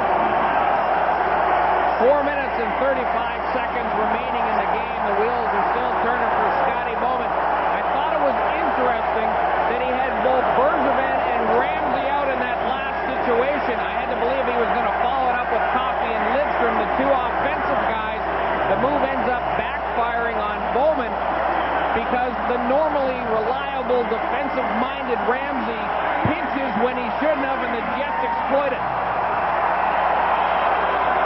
4:27 remaining in the third period. Olczyk from Tkachuk and Muni has given Winnipeg a 3-1 lead. Lead pass intended for Fedorov offside. Craig Muni has picked up assists in the last two Winnipeg goals, and the Jets are 4-14 away from their first win of this series.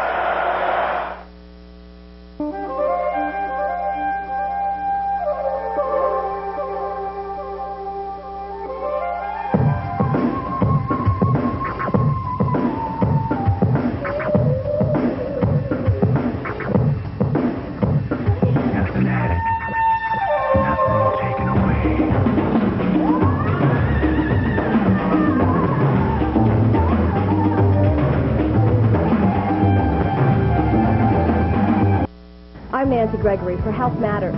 What matters to you? We want to know. You can reach us at 788-3656 or by email 24 hours at winnipeg.cbc.ca. Health Matters, weeknights on 24 hours. Hi there, I'm Sandy Coleman, reminding you we are looking for great story ideas this summer, so please give us a call. Out of town, 1-800-556-6628, or if you're in Winnipeg, 788-3669. And we're not kidding around about this. Still 4:14 remaining in the third period. Game 4 takes place here at the Winnipeg Arena on Tuesday night. And you can expect another whiteout and another noisy crowd for Game 4 of this series.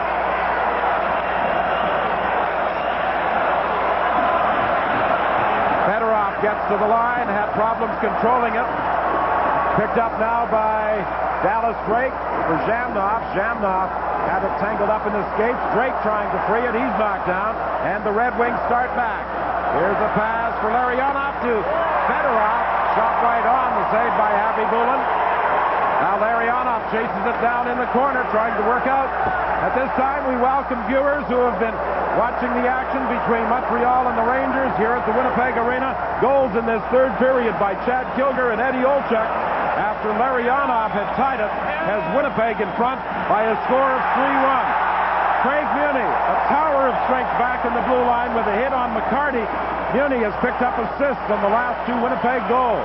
Here's Muni working against McCarty again.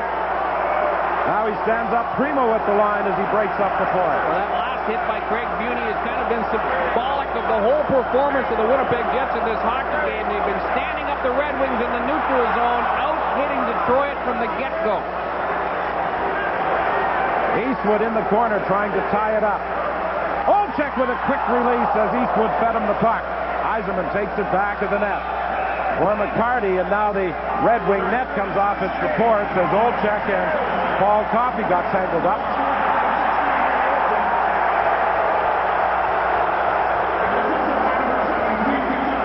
Olczyk having a few words with Paul Coffey. Coffey gave him a little shot at the end. They have been, for the most part, been able to contain Paul Coffey, something that the Jets could not do in games 1 and 2 in this series. The hard hitting of the Winnipeg Jets has seemed to really disrupt the offensive flow for Detroit in this hockey game. It's not to say that they haven't had their chances. Nikolai Happy-Bullen once again has been brilliant. 2:47 remaining in the hockey game. The Wings have outshot the Jets 31-24. Terry Simpson has done some line juggling, but each time there appears to be a bit of a letdown by the Winnipeg Jets, and the Red Wings have seemed to gain momentum. The line of Shannon, Eastwood, and Doan has come out to do some pounding, and that has turned things around for Winnipeg. They have also changed the assist on the last goal. They've taken it away from Craig Muni and given it to Jani.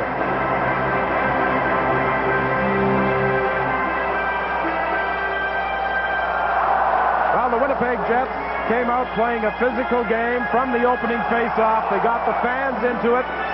They didn't really need much encouragement, but some of those early hits really brought them up out of their seats, and they've been noisy for the entire 60 minutes. Well, let me correct that, 57 minutes and 13 seconds. The thing about this Red Wing team is that they are very much a quick strike type of hockey club. You can't count them out. Brian, I'm sure that when the Red Wings scored at 2:39 of the third and seemed to have the momentum, many people thought, uh-oh, here we go again, just like Game 1 in Detroit where the Jets led 1-0 after 2. Now, we've talked about it a lot of times, Don, in tonight's telecast, but the one thing that the Winnipeg Jets have done, I think, more than anything, is worry more about their own game than that of the Detroit Red Wings. As a result, they haven't been back on their heels quite as much. They've been able to control Detroit. Detroit's had their chances, but not to the extent that they did in the first 2 games of this series. I think you make a great point there, Brian, that the Jets have attempted to play their own game and do what they think they can do best rather than worry about what the Red Wings might be trying to do. And Winnipeg certainly has a lot more quality scoring chances against the Red Wings than they did in the first 2 games combined. Olczyk neatly breaks up a play at the blue line, then goes to the bench with 2:12 remaining. Here comes Coffey. You talked about a quick strike offense. Happy Bullen with a save.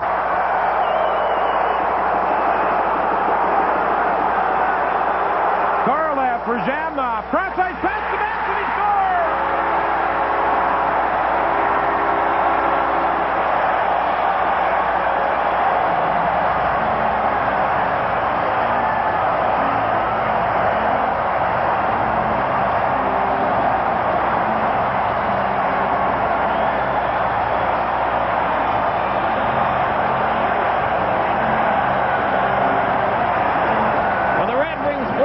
Position where they got to press and they get all kinds of people caught.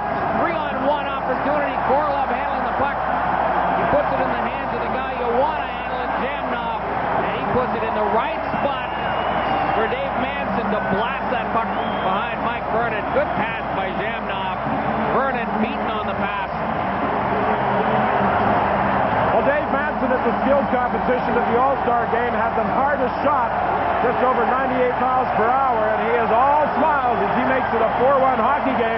But there's concern at the Winnipeg bench because back in their own zone, Dallas Drake took a big hit as the play was moving up ice, and he went limping off to the dressing room. You know, I got to give Dallas Drake an awful lot of credit, because had he stayed down on the play, it would have forced Cossette to blow the whistle, would have nullified the 3-on-1 opportunity. A lot of guts and determination shown by Drake.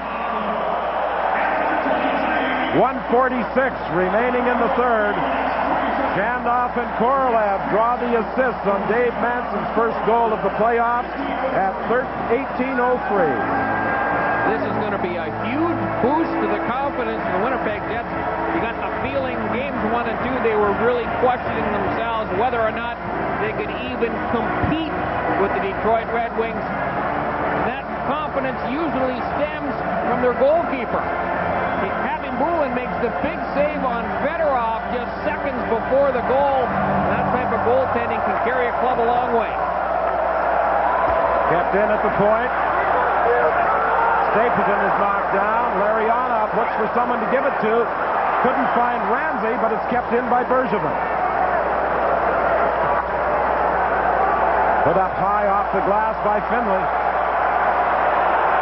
Kilger bumps into Fedorov. Larionov makes the play to Bergevin. Bergevin gets away from King. The puck still loose. Finally, King pokes it out to center ice. And he's knocked down by Bergevin. King retaliates, and the two do some bumping. Here's a drop pass to Cicerelli. He goes cross-ice. Fedorov with a shot high off the glass. Hey, Mark Bergevin almost decapitated Chris King. Cossette has pretty much let the players decide this one, but he can't afford to let the game get out of control. For all intents and purposes, it's all over on the scoreboard. Bob Airy, hooked by Tkachuk, who picks up the puck. He got things started for the Winnipeg Jets with a first period goal. And the Winnipeg Jets are going to get right back in this series. Here's Brown centering it. It bounced away from Airy. There he gets it again from a bad angle. He fired it towards the net. Picked up by Janney. Can't get it out. 20 seconds remaining. Lidstrom's shot is blocked. Puck is loose in the slot. Harry took a swipe at it, and finally it's knocked out to center ice. 10 seconds remaining. Let's listen to the crowd.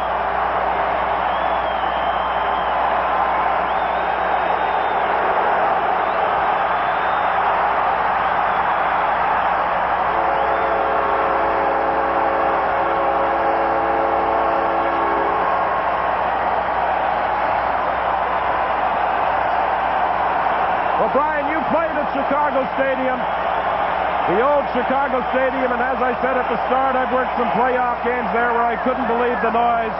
But this was a constant roar at the Winnipeg Arena tonight for 60 minutes, and I think it was every bit as loud.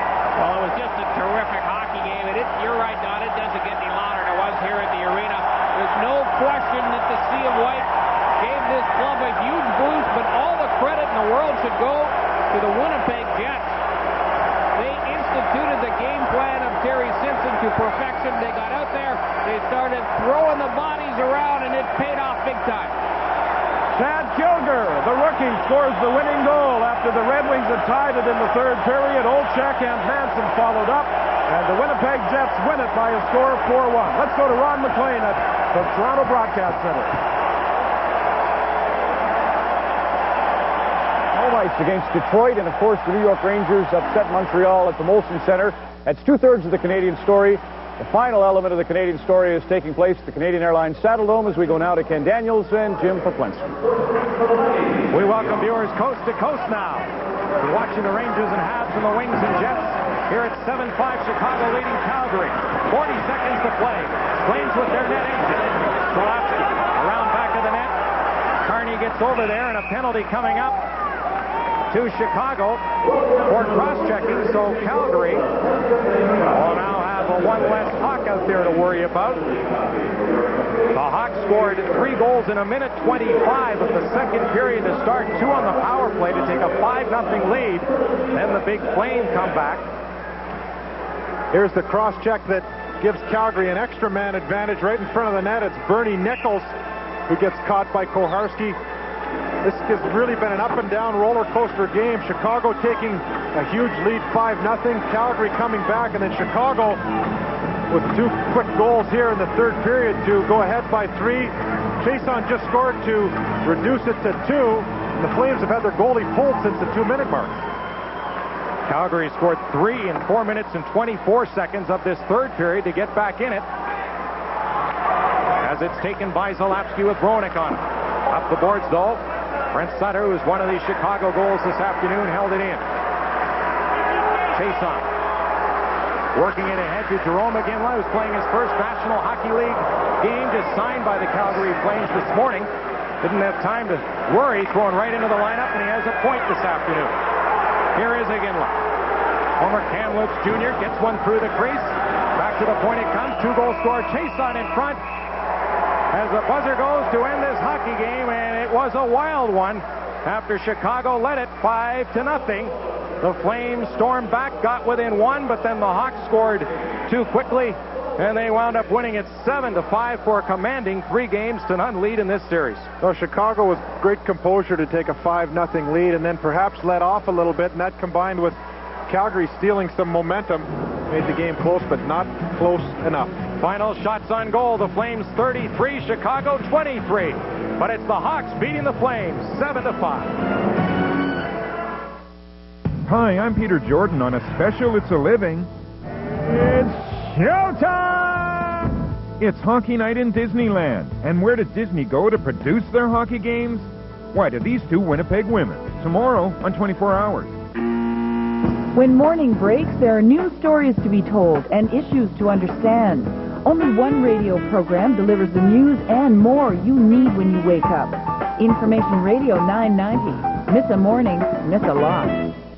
On behalf of the Canadian National Institute for the Blind, I would like to invite each of you to join us at the 6th Annual Visions Luncheon to be held Thursday, May 2nd at the West End Hotel.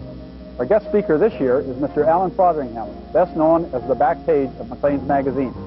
With his notorious sense of humor and flair, Dr. Foz will discuss Malice in Blunderland, the Canadian political scene at present. Won't you join us? For tickets or information, please call the CNIB, 774-5421.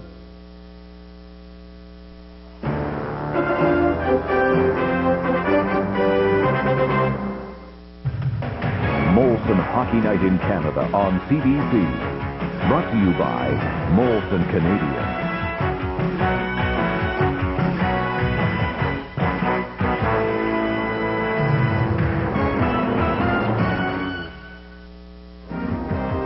You know, the day's only just started. The Rangers win as they had to 2-1. Graves with the winner, one of two he had. Winnipeg Jets score a huge victory, 4-1 on home ice with their adoring fans, and Eric Daze with a pair to face the Chicago Blackhawks 7-5. It's still 4-3 in the 10th, if you're wondering. Here are the Molson Three Stars: Messier, Graves, and Thibault at Montreal. In Winnipeg, Habibulin, Larionov, and Muni, and at Calgary, Weinrich, Daze, and Fleury. Here's Kelly Rudy. What was your highlight of the day, Kelly? I wanted to say Thibault, and he probably had the best game out of all the goaltenders, but I have to go with Habibulin. The following is a live presentation of CBC Sports.